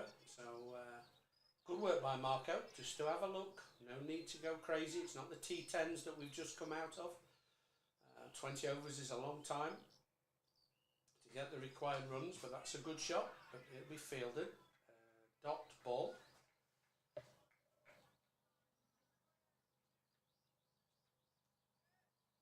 So the end of the second over. Hippo scores moved on now to 6, 2 for the loss of 2 wickets. Stu Hook run out in a mix-up, no other way of wording it, and Ben just plonking one straight to cover to lose his wicket. So 2 down off 2 overs, 6 runs on the board.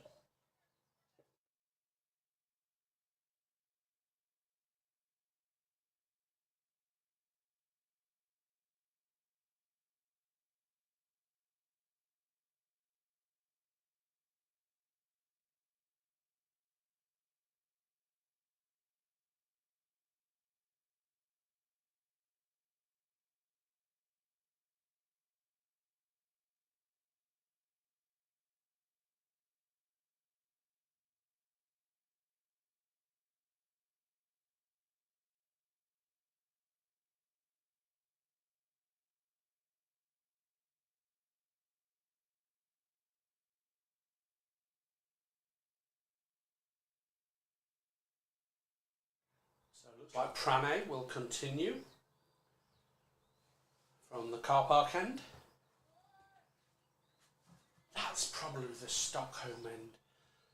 My geography is not what it used to be, but I would think that's more towards Stockholm. Anyway, up to the stumps, bowls. Stefan plays that. Good running. One more to the total. Sensible cricket from the Hippos. Plenty of gaps in the field, in the power play, so field restrictions apply for the first 6 overs.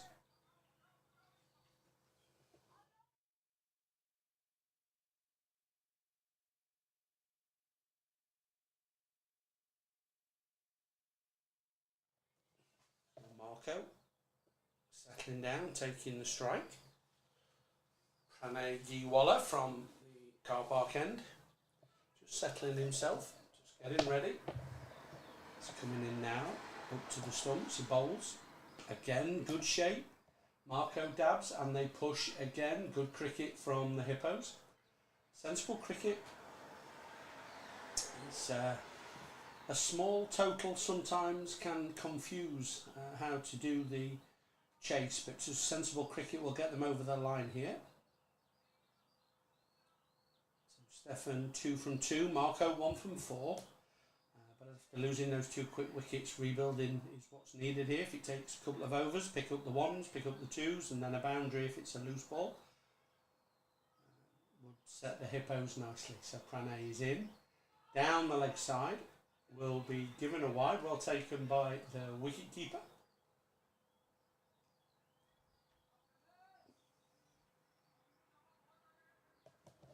One more to the total.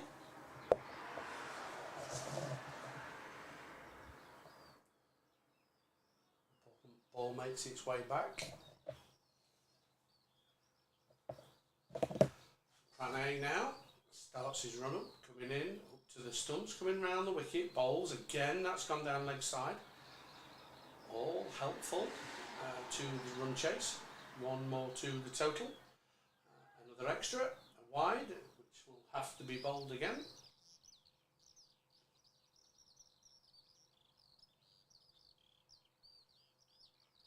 Feels like that wind's dying down a little bit again now, so if there was a storm nearby, it's probably passing. Anyway, Pranay is there. Oh, outside the off stump. Stefan goes for the big shot. Doesn't connect. Through to the keeper, which I think from here looks like Vamukti. And a docked ball. So two pitches in play here today for the first game of the T20 season. Excuse me, here at Tiskre. Sure the ongoing score from pitch 2, but we've definitely got a game on here on pitch 1. Again, that's wide of the stumps, and it's given a wide by the umpire, so one more to the total. Pranay just struggling a little bit with his line, overcompensating from 2 down the leg side, pushing it now 2 wide on the offside. But he's a canny bowler, Pranay, national team player. So he'll know to think about it and to readjust. He's up to the stumps now, he bowls. And again it's wide, it's toe-ended, it's down for 1 run.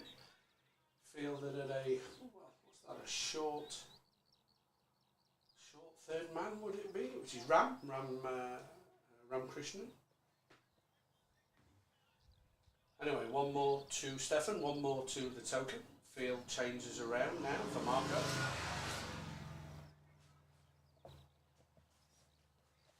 Right hand, left hand combination always creates a little uncertainty in the field inside.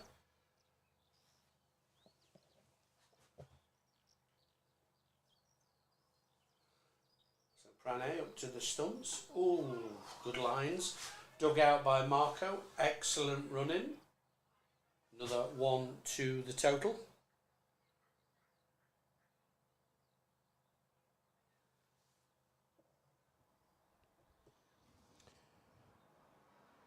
So, sounds like you have the wrong mic channel on. If both mics are plugged in, use the other one.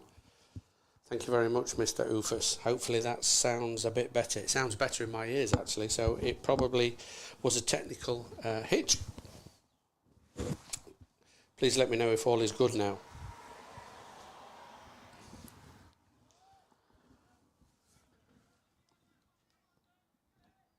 So again, another single there was taken, so swapping the left hand, right hand, field adjusting accordingly.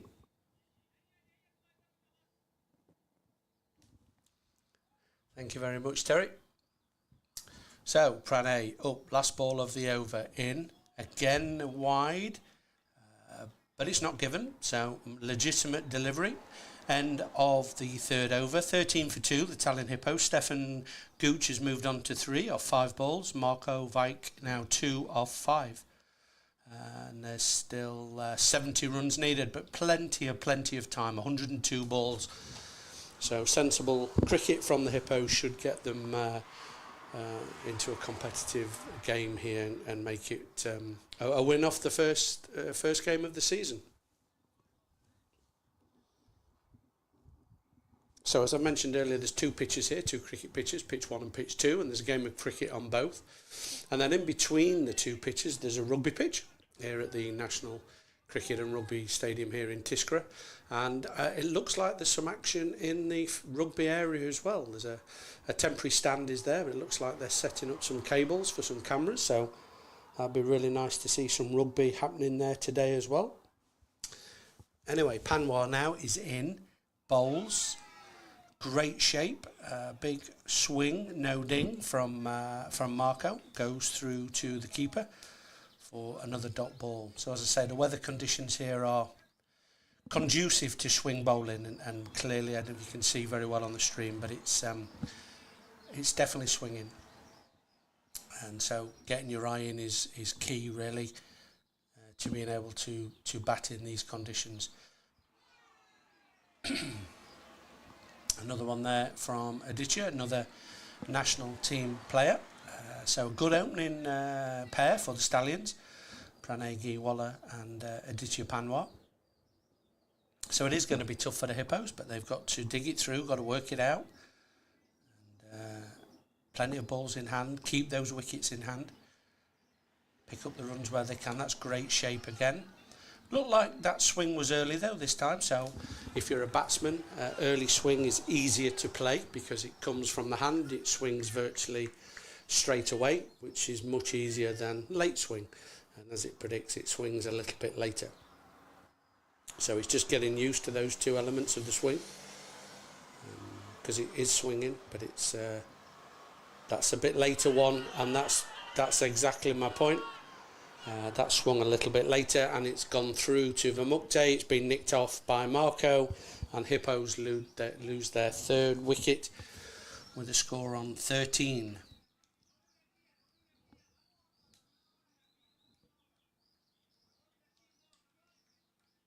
So game on here, ladies and gentlemen, absolutely game on. But it's really good bowling from Panwar and from Pranay from the car park end. But as I was just alluding to, the ball before that one was early swing, so it swung. Is that even a word? It swung as it came out of his hand, point of release. Therefore makes it much easier. But the ball that just got the wicket, it looked like it was coming straighter and then started to swing, which means you start to play at it and it's just caught the outside edge and gone through to the keeper for a very simple catch. So 3 down, 13 on the board, only 3.4 overs bowled. And joining Stefan at the crease looks like Priyanka, who bowled really well also today for the Hippos. I don't have a copy of the score sheet, but if I remember, got 3 wickets maybe, and a very good opening spell, right on the money, good lines, good length. And that's the point about swings. Swings can be quite dangerous from a batting perspective if the bowler puts it in the right spot. If he doesn't, it gets smashed all over. So good fielding there from the from the Stallions, who are now buoyed by this opening salvo from the bowlers. I think they'd be a little dejected with such a low score on the board. But the only reason and the only way you can tell if it's a low score is after both sides have batted. That's the best time to know. Again, that's an absolute peach of a swing and delivery, which Pranay plays off onto the leg side. Opens his account with a 1. And pinches the strike as it was the last ball of the over. So 4 overs down, 14 on the board, 3 wickets are already back in the hutch. And the Hippos need 69 off 96 balls. It's probably shaping up to be, the overs won't come into it. It's a runs and wickets fest, really, I think. But if the Hippos can stick out the 20 overs, then you would like to think they'll get over the line. But a couple more wickets, and I think the Stallions would be favourites. Finely balanced at the minute, I would say, but it could go either way. A couple of big wickets in Stefan and Pri. Although, looking at the Hippos lineup, looks like they do bat quite a long way down. But I think these two are key to the success of the Hippos getting over the line. So, Stallions continue with Pranay. Gone for 11 off his first 2 overs. This is now his 3rd over. Again, good lines, good length. Pri just plays it back. Need to take your time to get in here as a batsman, as a batter. Definitely not just a swing from the off. You've got to understand the trajectory of the ball, etc., etc.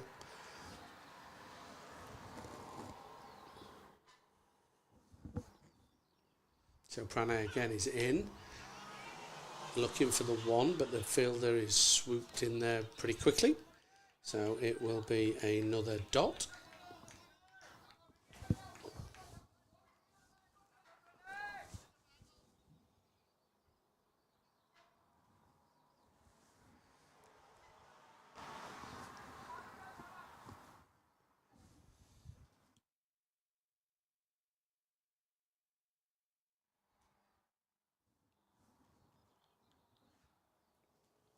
So Pranay back to his mark, false start, here we go then. He's now approaching up to the crease, no, and he's going to abort this time as well. Clearly not quite got his run up right there. So Lynn Hook, Hippos did so well with fielding. Well done, guys, and you can win this. Yeah, I think you're right. Oh, and Lynn says, by the way, I'm Stu's mum. Ah, very good morning or good afternoon or good evening, wherever you are in the world. Stu's mum. Welcome to the Estonian Cricket online streaming and commentary service. I hope you're enjoying it. Even we're all disappointed Stu's out because he's an explosive batsman. But I'm sure as his mum, you knew that already. But yeah, welcome on board. And they did do well. Yeah, they did do well. They kept their lines, they kept their length, they bowled well, they fielded well. But as I say, the test really will be now if they can complete the chase. So Pranay is in. Oh, that's again great shape, just outside the off stump. Priyanka goes for the big drive, but plays and misses, and yet again, the sound of being repetitive through to the keeper. So it's not easy. Clearly now we know it's not easy out there, and the conditions are very helpful, but again, let's make no mistake, conditions only help you if you execute what you're trying to do, and the Hippos did that very well. But it looks like now the Stallions are also executing very well also. That's a lot of swing, but it's a full pitched ball. It will go for 4. I don't know if it's been given as a no ball. I can't quite see. The batsmen are in the way of my line of vision to the umpire, but it's definitely a 4. And that's what you have to do. You have to put away the bad ball when it comes. So 4, maybe the first 4 of the innings, if I recall. Probably. So Pri moves on to 5 off 7. Pranay is in now. That's a better line, but that's gone wide. So got the reverse a little, like it moved away a little bit there. So 1 more to the total, and it was a wide, therefore will have to be bowled again. Anyway, by the way, I'm Stu's mum. Tell me, where are you? Are you in Australia currently? And what's the weather like there? And what time is it? I don't know much about Australia. Well, I know a lot about Australia, but I don't know time differences. Again, good lines, good length from Pranay, goes through to the keeper and ends the 5th over. Scores moved on to 19 for 3. Don't worry about the camera. We're just, as you can see, it's slightly being affected. We're just putting some cover over it just because there's potentially some rain around. So there's a cover going over it, so hopefully that will be lined up properly so it's not covering the screen when Mr. Robson, who's up there putting it on the camera, completes his. There we go, perfect. So no, it's gone again. He's got his hand over it now. Oh, this is entertaining. Was that a finger? Is that his arm? Is that his knee? Not quite sure. He's probably hanging his cap up on it. There we go.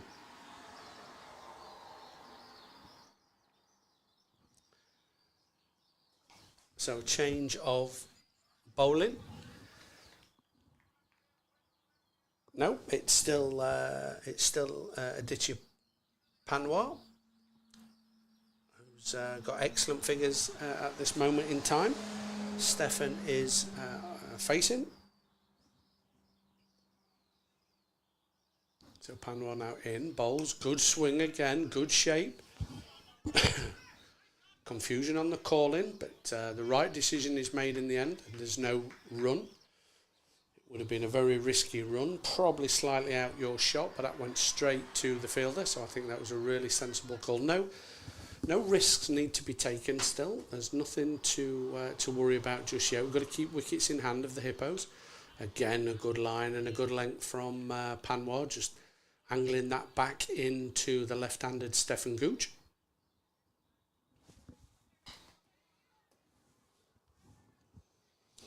Lynn, I feel like I'm getting to know you. There's only me and you talking on here, but yeah, and a very proud mum too, and so you should be. So you should be. Anyway, Panwar now up to the stumps. Again, good shape, good line, good length, well watched by Stefan. Defended, battered back. That is definitely thunder I can hear now. Don't know if it's coming through on the stream. So Panwar is up to the stumps, bowls. Stefan goes for a big swing.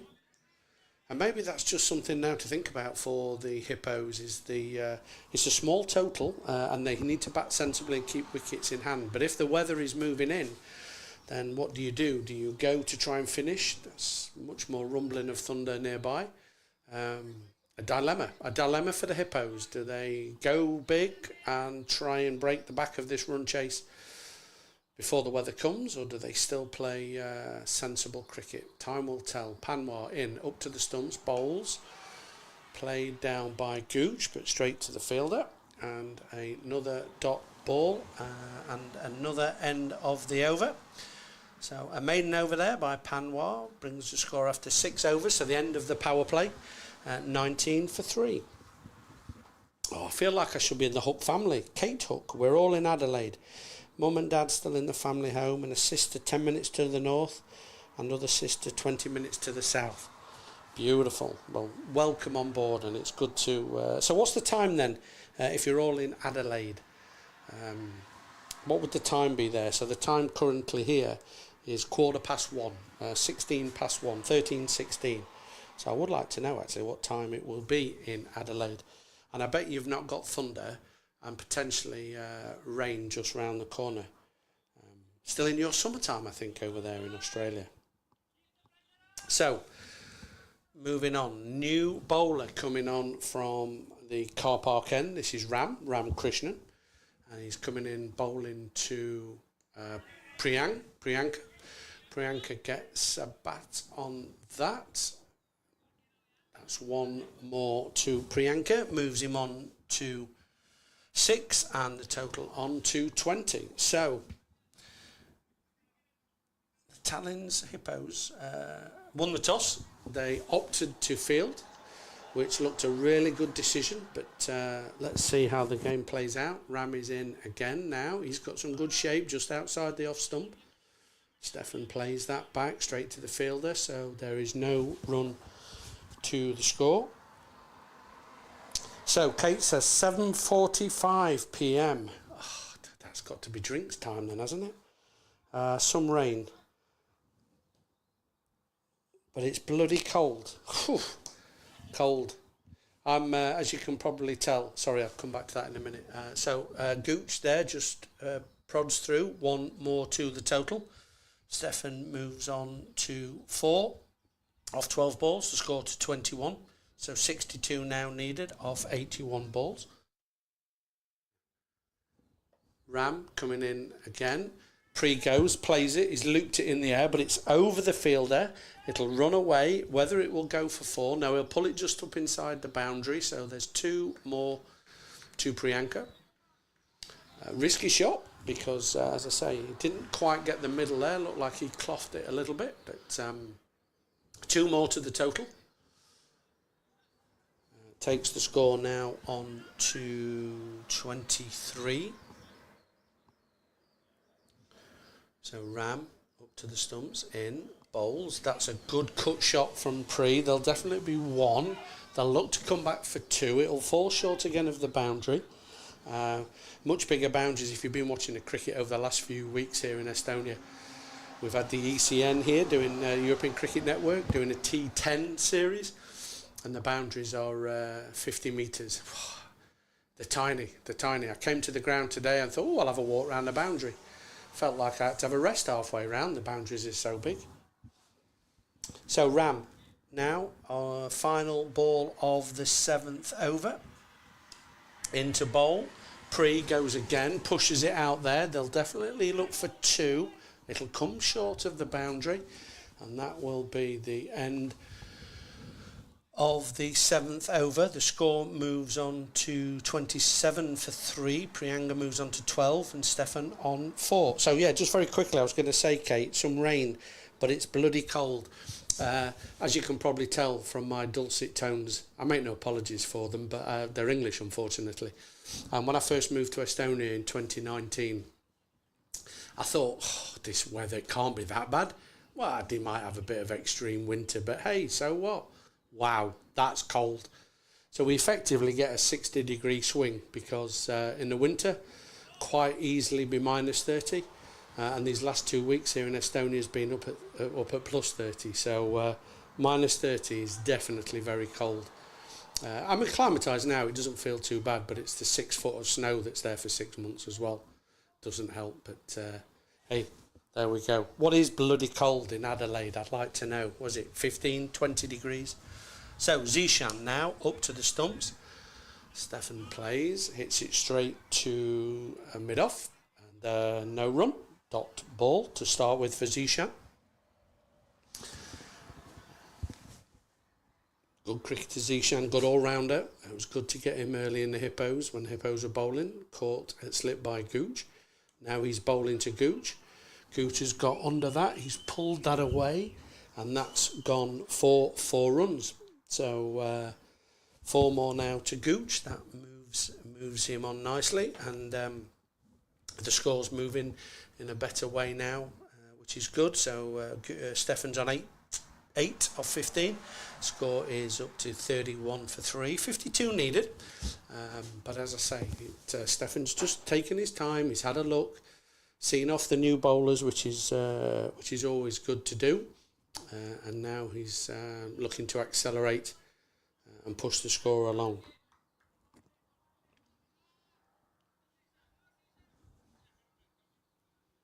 So Stefan's just checking his mark, which is a sensible thing to do. Zishan has decided to change his angle of attack and he's going to come round the wicket. So now he's in, bowls to Gooch. Gooch pushes, but it's straight back to the bowler. No run to the total.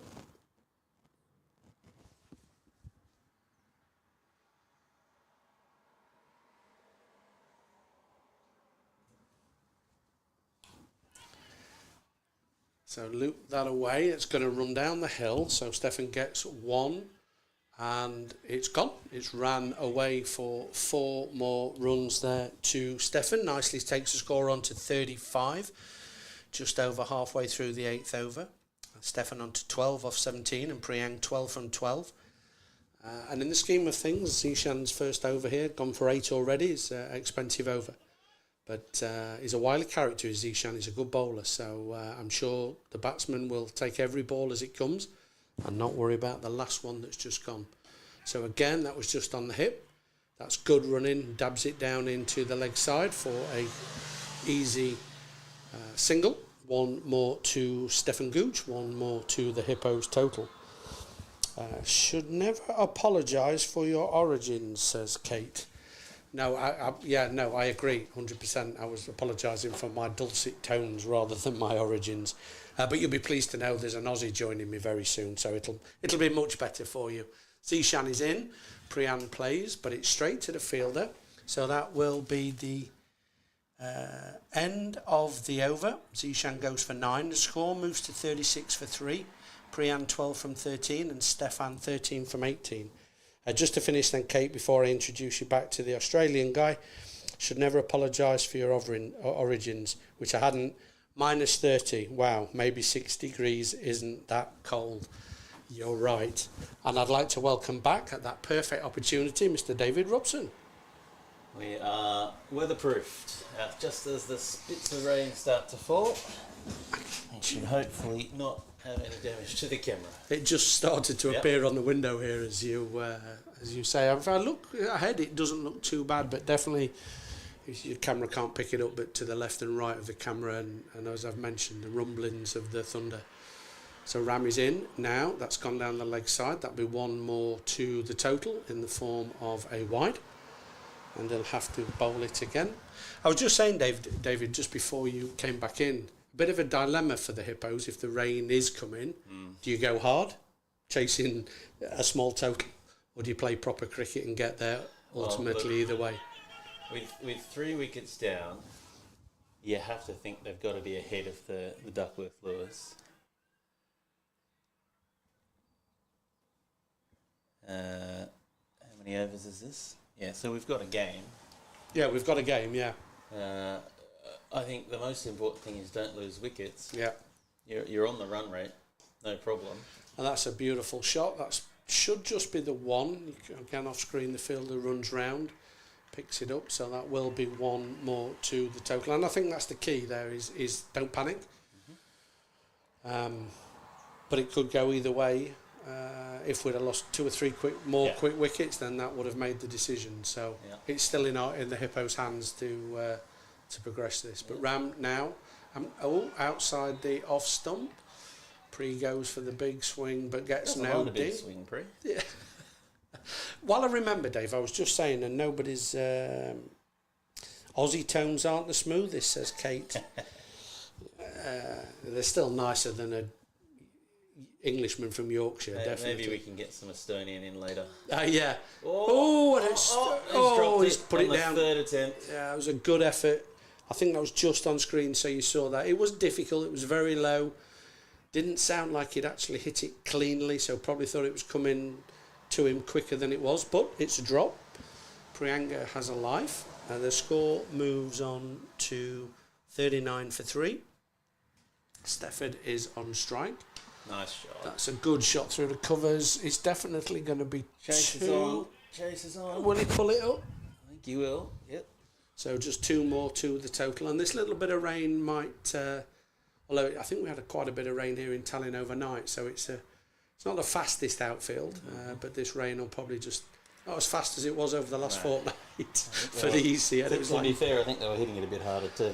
Maybe, yeah. The boundaries, as I've already alluded to, were much, much smaller. I was just saying, Dave, when I got out the car to go for a walk round, I had to stop halfway. I didn't realise how big it was. A bit of inside edge, I think. So I probably saved him, I think, there, the inside edge. So Steph's decided that if it's there to be hit now, he's got his eye in a little bit. Some very clever batting. That's how he plays. He starts off slow and it starts to accelerate as he starts to feel comfortable. A good all-round cricketer. Prees bowled really well though again today, and can obviously bat. So yeah, another good all-round cricketer. The umpires are coming together. I'm not sure if it's the rain. I'm not sure what it is that's creating this.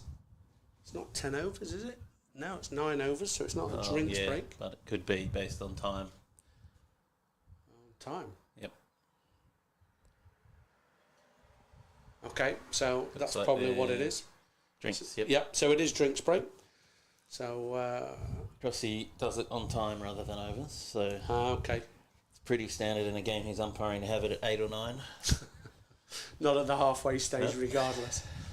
Okay, and is that the rule then? What is the rule? Is it a time thing? Yeah. Okay. Okay, cool.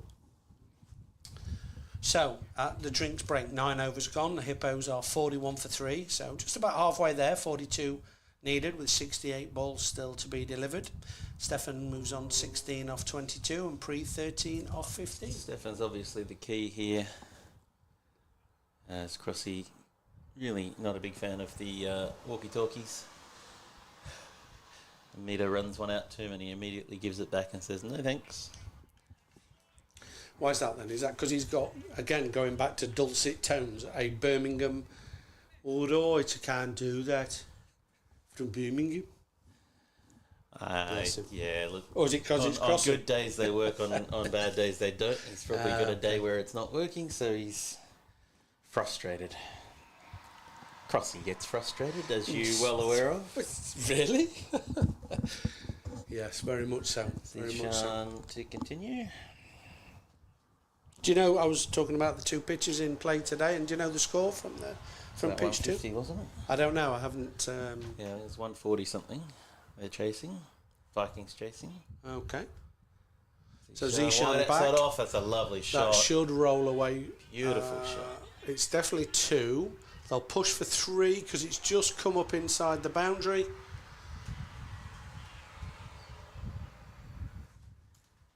Eat your heart out, ECN.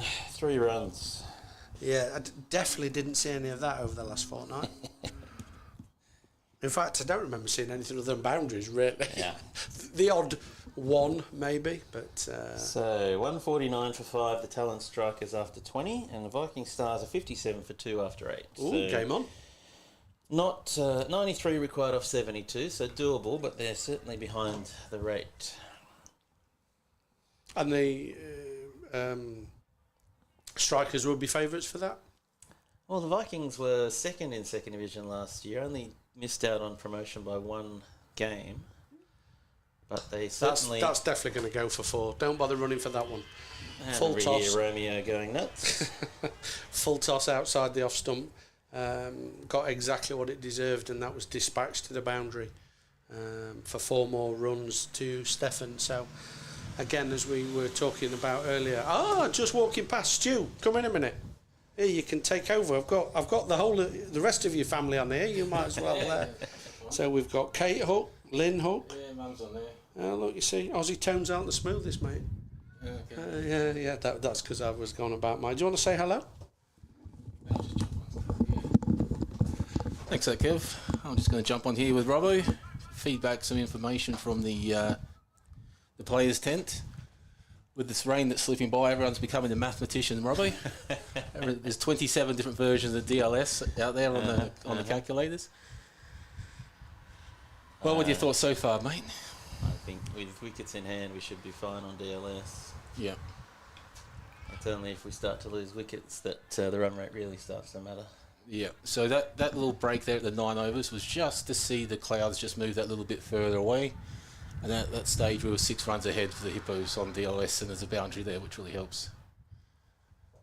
Don't worry, I'll just spend half an hour waterproofing the camera. It won't rain. Yeah. We saw you up there. We were a little bit worried about if there's going to be any lightning strike, but then planes started to flow in over the top of you. It'd be a relief, to be honest, at this point, wouldn't it? Yeah, I don't know. Put you out of your misery. Well, one of the more exciting, nerve-wracking 4 runs and over T20 chases we've seen. Mm-hmm. Well, you certainly did your bit to make it exciting. Did my bit, yeah. I listened to Benny. That was my bit. Nah, it's all good. As I was walking off, I asked him to make it up by getting on the 50 and everything. He got out. The next Yeah, one. he got out. That's okay. Well, as has been the case a few times already this year, a lot riding on Stefan. Yep. But maybe next game we can score some runs without him. Yeah. What do we need? 30, 34 and 60. Don't need anything risky, just knock them off, take the win. I'm not sure the bowlers, so No. it's never over till it's over. Drop and run. Yeah. Good stuff in here, Romeo, there. We're trying to sell him off to the National Rugby Association, but there's no offers coming in. Cool. All right, I'll leave you guys with it. I'll give you back to Kev, and I'll catch you a bit later on. And thanks everyone for tuning in. It's quite an exciting match.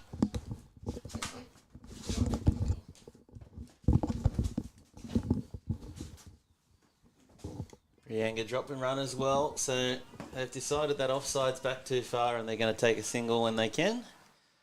We'll see if the Stallions make an adjustment. But now looking like Pranay's decided he's going to come into point and come in a little bit to try to cut off that single. In fact, moving in close. And yeah, so quite a tight ring on that offside now. Let's see if Steph tries to go over the top maybe. Slower ball. Nicely played and through for a single. So just doing what he has to do here, Steph. Nothing silly. Try to coach Prianga through it and take him to the end, I think. Yeah, just while Stu was on there, I just had a look out the back. It looks like the storm's going to go round us. That's pretty standard. Oh, through the hands of slip. That's going to It's roll gonna away. run for 2 at least. Looks like they're only interested in 2. So straight through first slip there, and Ankur. That's a chance they really need to be taking if they want to win this game. Is that the second life for Prianga now? Yeah, and when runs are a premium, you've got to take them chances, definitely. You look at the chances that the Hippos took. And straight back to run and runs on the shot. And it's going to be. Probably would have. And it's through. Buzzers, It's buzzers, through, buzzers. but he's dropped his bat. No, there's got to He's be gotta get another back, one. yeah. Yeah, it's virtually to the boundary line. And his sunglasses have come off the field, the bat's on the floor. Ram's all got his happening. hands on his knees. I tell you, Estonian cricket, you don't get much more excitement than this. It is all happening. Oh, no wonder I couldn't see straight. I've got my glasses on. I know that sounds double Dutch, doesn't it? I couldn't see right because I had my glasses on. But they're for near, not for far. And You start to look back at the catches that the Hippos took, and in a low-scoring game, it could turn out to be the difference here. yeah, definitely. Wide and not completely under control, but in a gap, and they'll get 1. So Priyanga's riding his luck here. But, Maybe that's his job. Maybe that's it. Just see ball, hit ball while Stefan's still there. Get it moved on, or is that how pre-bats? That's how he does. So that's not a plan. That's just what it is. Everyone was like, "Why did you let him open the T10s?" It's like, Because of that, that's what he does. he comes off great. When it works, it works. Yeah. Right. So farming the strike nicely, Prianga. Yeah, good. Counting as well. Counting his ability. So Looks like Aditya is going to come back. for his final over, he's had 3, I think. They really need, really, it's the last throw of the dice here for the Stallions. They need to get rid of these 2 and do it quickly.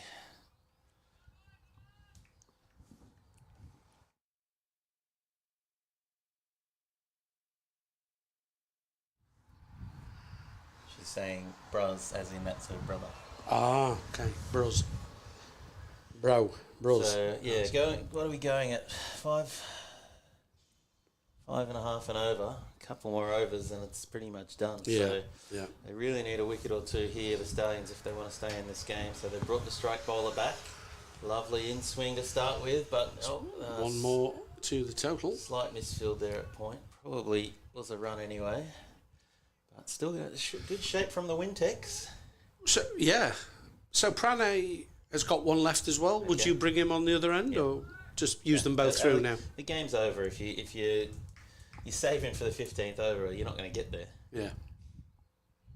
So your premier bowlers on, try and break the gap. Lovely shape That's from Aditya, but yeah. beautifully played by Steph, and just a single, and that's all they need to do now. Yeah. Sensible cricket. Well, I mean, 3 singles and over wins you the game. He's after something. Gloves.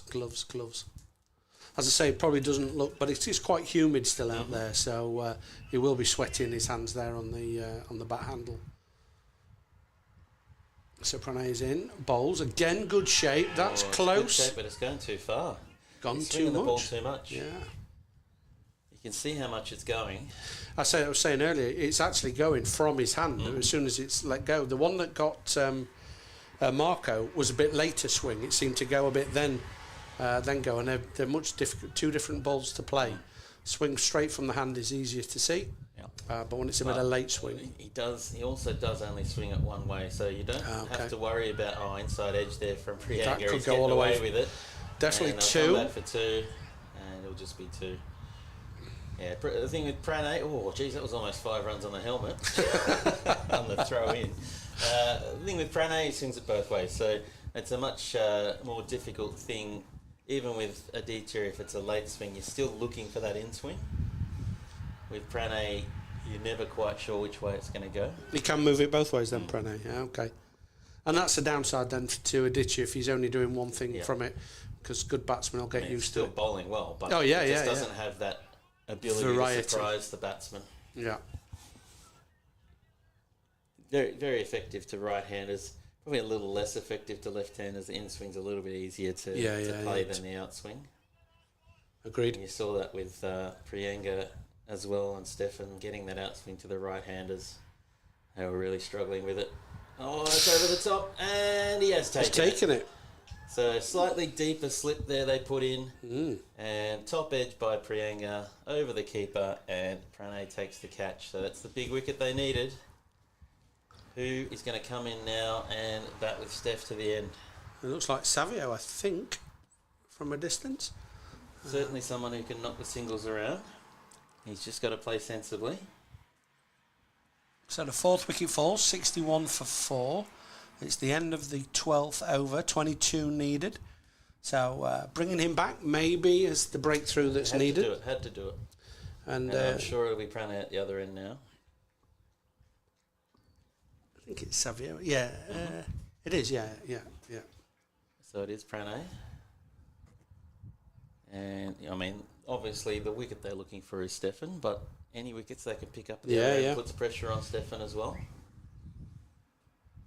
Definitely does. So the breakthrough needed, 22 off 48. The balls won't come into it, really, then one would assume now. Yeah, this is all about wickets and runs. Yeah.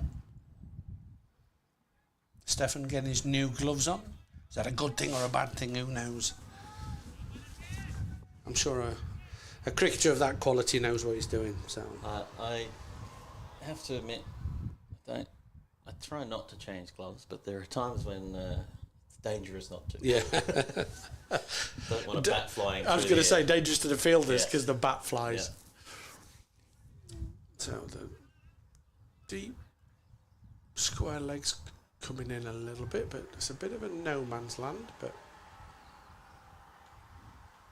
so big over for the Stallions. I assume Pranay's bowled 3 as well. Yeah, he has. Yeah. So, It's got it's an ugly ball, but it's not a great shot. But it's gonna should go get 2 for 2. Yeah. Didn't get all of it, but Pranay's got 5 balls to get it right here. This is the wicket they're looking for. So there's Zahan to bowl. Yeah, still got Zahan. Who did well in the ECN. Might have been up there as one of the leading wicket takers. He was 15 wickets. Yeah, but it's not conducive to spin. Now, would have thought. I think probably maybe should have brought him on a bit That's earlier. better. But that's straight to the man. And Savio, as always, looking for 2. They're looking. 110% at all times, Savio, sometimes, which is the problem. But good start to this over for the Hippos, and 4 more balls to negotiate from Pranay. And even if he just sees these out, that's his job done. Keep Gucci on strike and move on. This is dangerous for a middle order batter coming in to face a bowler as good as Pranay. So we'll see. Oh, it's just into the body, and he's dropped it down on the offside and steps in back. You see even that, the short ball's shaping into the body and really cramping him up. But I think Pranay needs to pitch it up here. Yeah, I would say so, definitely. I don't think the short balls are going to get you a wicket. Get him driving. When you swing the ball both ways, pitching up is... Well, there you go. And that, I think, is going down leg. Umpire Delitha seems to agree. Camera straight on, but we're slightly to the offside of the stumps. Yeah, it's not. We're not at a straight enough angle to be able to say quite what the angle of the ball there was. But 2 balls left for Pranay. Leave. Oh, A bit of a nothing shot. Bit of a gets nothing away shot. with it. Yep, definitely does. So 1 ball to see out from the 13th over. And Aditya either needs to leave it well alone if it's not any danger, or block it if it's somewhere near. So last ball for Pranay. Can Savio survive? Leave. Oh, he's tried to get out, but probably not good enough to hit it. Tried to get out. That was just a leave, mate, really. But So they survive. job done. So 19 runs needed now. 7 overs left, and Aditya and Pranay now bowled out. We'll see Ram come back, it looks like. Changing ends. So Lynn says, still watching. Hope Hippos do well. Yes. Thank you, Lynn, as I'm sure all the other Hippos do, and in particular Captain Mr. Stuart Hook. Pacing ears round the boundaries like a pregnant father, expecting pacing round ears. Be a good win though. This it'll start off the campaign nicely if the Hippos can get a victory in the first game. 2 games today for the Hippos, so he'll be looking to score some runs in the next one. he definitely will. So will Ben. But yeah, so another game this afternoon. What time does that one start then? 3:15. 3:15. So what would that be in Adelaide? No clue. Okay. Oh, That's beautiful. Just off the hip. That could be 6. I can't quite see. Yes, 4. swum down's 4, but beautifully taken off the hips and Thank you very much indeed. So does it so easily. I don't think we've had a 6 today. no, we haven't. Now that we've moved No, around, that's these the 6 hitting heroes are suddenly struggling. Yeah, all of a sudden it's not an easy game anymore for you big hitters. But yeah, so the score moves on to 68, so 15 needed now. 4 wickets down. Steph moves on to 31 off 33. Last thing the Stallions need here is a messy over that goes for 15. Could be one in this over if he keeps bowling that. He needs to fix it. That first ball is not where you want to put it to someone of Steph's quality. And that's swinging down the leg side. It's going to be a wide. Yep. I'm not quite sure what the appeal was for, but maybe nick the pad or something going through. Maybe there was a noise, but umpire Cross gives it as a wide. There's another motorbike hero. Another statistic has just passed us. Pitches up Oh, and just dropped on the leg nice, side for a single. nice. Very nice. Yeah, clever cricket, Steph. Just doing it easily at the moment. So now they're bringing everybody up. Everybody's coming in. Nobody out. So putting another catcher on the offside. So no one at short third man, short fine leg anymore. So if he strays onto the pads, that could be trouble. But as you said, with a little bit of rain this week and damp conditions, the outfield not as quick as it has been. No. So it's not as much of a risk. Oh, it's a lovely in-swinger, and Savio gets an inside edge on it. But that's all Savio has to do, isn't it, at this stage? He doesn't need to go for the runs, just protect it. If they're there, obviously, then it gets put away. But his job here now is just to protect his end, to keep Stefan on strike and not get out. Exactly. Get a single if you can, otherwise don't get out. Oh, no. And what's he done? He's hit it straight to the fielder. Just unnecessary. Maybe a bold statement, because I know historically the Hippos have crumbled before, but shouldn't make a difference. But from his own perspective, that's not the innings that he should have played there. That should have been supporting Stefan. That is a terrible shot to play in this, with the game in this in the current state of play. You're trying to hit a boundary when Don't all need to. you need is singles. Yeah. Or protect your Speaking of wicket. singles, here comes Richard Parkin. The prime nerdler. But can he deal with the swing that is coming in from Ram here? So what's wrong? Got 2 balls left in this over. And that's just, that's really disappointing from Savio. He needs to think long and hard about that innings because that's not what he's here to do. Yeah. And I'm 99.9% certain he wasn't sent out there with freedom to do as he likes. He would have been told what the plan is, and the plan is support Gooch. That's the only thing these guys should be doing now. You won't be a hero by hitting a 4 when you only need 10, 12, 15 to win. So that's not the game. Back to 2 left-handers, and we'll see how Parkin deals with this big in-swing from Ram. And that's down the leg side. And it's past the keeper, and it's past short fine leg as well, but they'll just be through for one. Will it be a wide or will it be a leg by? Not sure if it... We'll soon find out when Mr. Cross moves. It is a leg by. So Parker has not managed to get his massive body out of the way. 9:45 start in Adelaide. Okay. Ufus says, what does Ram have on his head? A bandana, I think. Well, no, half a bandana then. Yeah. Because I can see... I don't know, Terry, to be honest. Some form of protection. Anyway, last ball of the over in. Steph goes hard out. And it's he's dropped the World Cup. He's dropped the World Cup, and now they're going to get a single. Well, that's the worst possible outcome for the Stallions. Absolutely classic Stallions. Last ball of the over.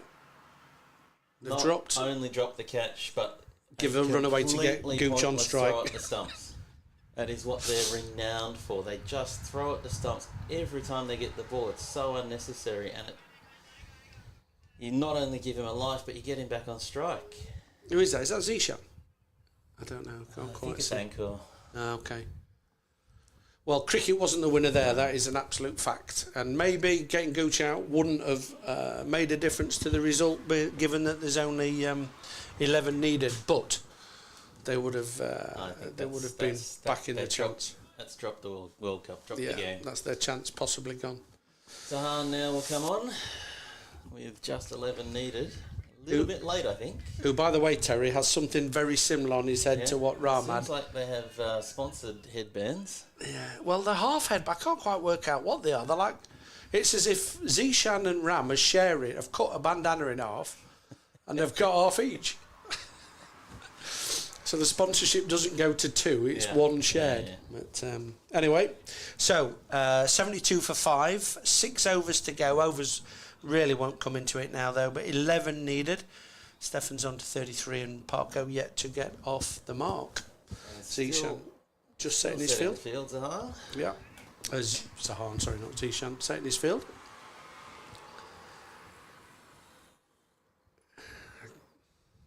Just chops around the corner for a single.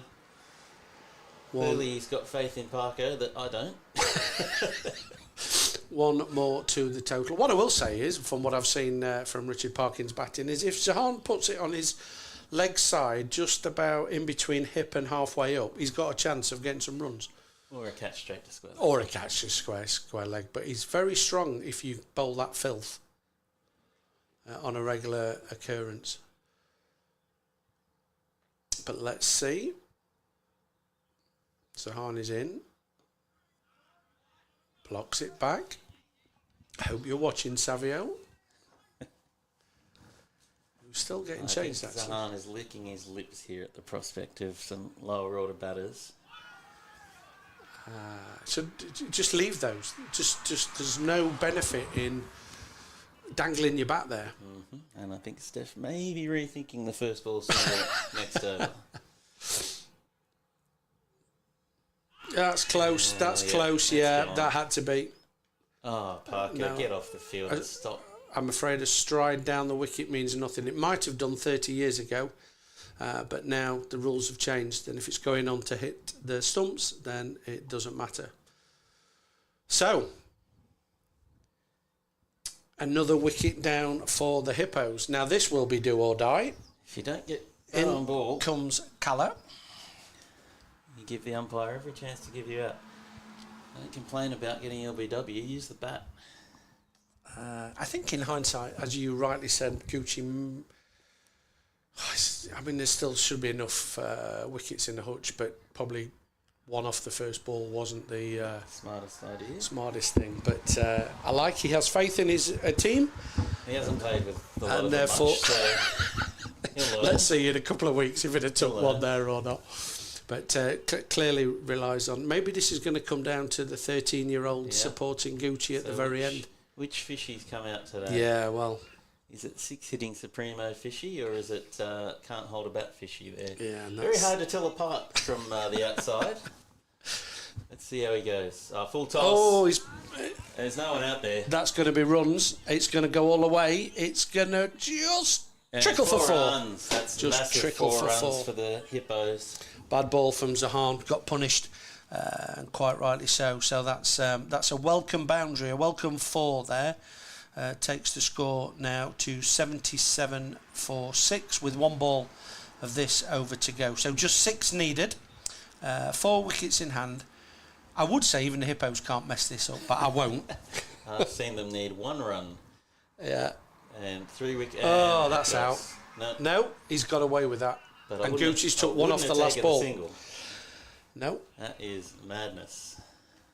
So down to 5 needed. Calla moves on to 5 off 2 balls. Stefan still there, thankfully, 34 off 36. Zahan took a wicket but went for 5 in the over. Zishan coming back. Will it be 1 in this over, Dave? I don't think so. You don't think they'll get 6 runs in this over? Not with Fishy on strike. They do it 1 strike. First ball. We haven't had a 6 yet. No, I'm not expecting it to come from Fishy. No, not currently. His early season gigantic boundaries we've now got. Yeah, well, yeah. The early season form that Fishy's shown is not conducive to 6 hitting. Not really. So, Zishan. I'll be looking for a couple of more wickets, put the nerves on in bowls. Fishy! He's got a 4 for his troubles, though. Loved it. He's got a 4 for his troubles. No, it's just come back for 3. Yeah, it's just fallen short. Good 3, perfect start from Fishy. Maybe it is 6-hitting Fishy that's come out today, but he may not get a chance. No, never in any danger. So 3 required. 3 required. So as it looks like this game is coming to a close, then I look forward to seeing or hearing the commentary in the second game. 9:45. You Adelaide people, be ready. Oh, no, that's a dot. That's not an LB. Yeah. Bit of a slow ball from Zishan there. Get yourself a couple of glasses of red wine. Get yourself comfortable for a 9:45 start there in Adelaide. I'll tell you what could make it interesting is a wicket here. Well, it could if it's Gooch that goes, yeah. Oh, that looks a good ball. And the Stallions know that this is the wicket they need to have any chance. Could the stage be set for a young Patton to come out and win a game again? Well, it's all he knows how to do. Is he next in? I hope not. Steph. What's going down leg side? Bat on ball, mate. Bat on ball, Steph. Come on. Only need 2 to win. It's not no big hits. Just sensible cricket. He's trying to bring up a 4. And realistically, 2 out of those last 3 were on the hip, and maybe the pressure's getting to him. Full and driven, and it's through the fielder. That'll go all the way, and that will be 4 runs and the win. And the win to the Hippos. So, well done, the Hippos. Congratulations, 1 played, 1 won against the Stallions. So, second game this afternoon. Defending champions from last year, so good start for the Hippos, and Stallions will need to regroup after that one. Have they got another game today as well, or is that their only game today? Okay, so they can go away and think about their actions. But good all-round performance in the end from the Hippos. They fielded really well, they bowled really well. The weather conditions helped. Good toss to win, maybe early doors. but ultimately they've done the job. Wobbled a little with the bat. Top order needs to regroup for next one. Yeah, maybe work on communication. Yep. But he needs to make sure where the fielders are so he doesn't hit them straight to him. But at the end of the day, a win for the Hippos, good start to the season, and I look forward to speaking to you later in the afternoon.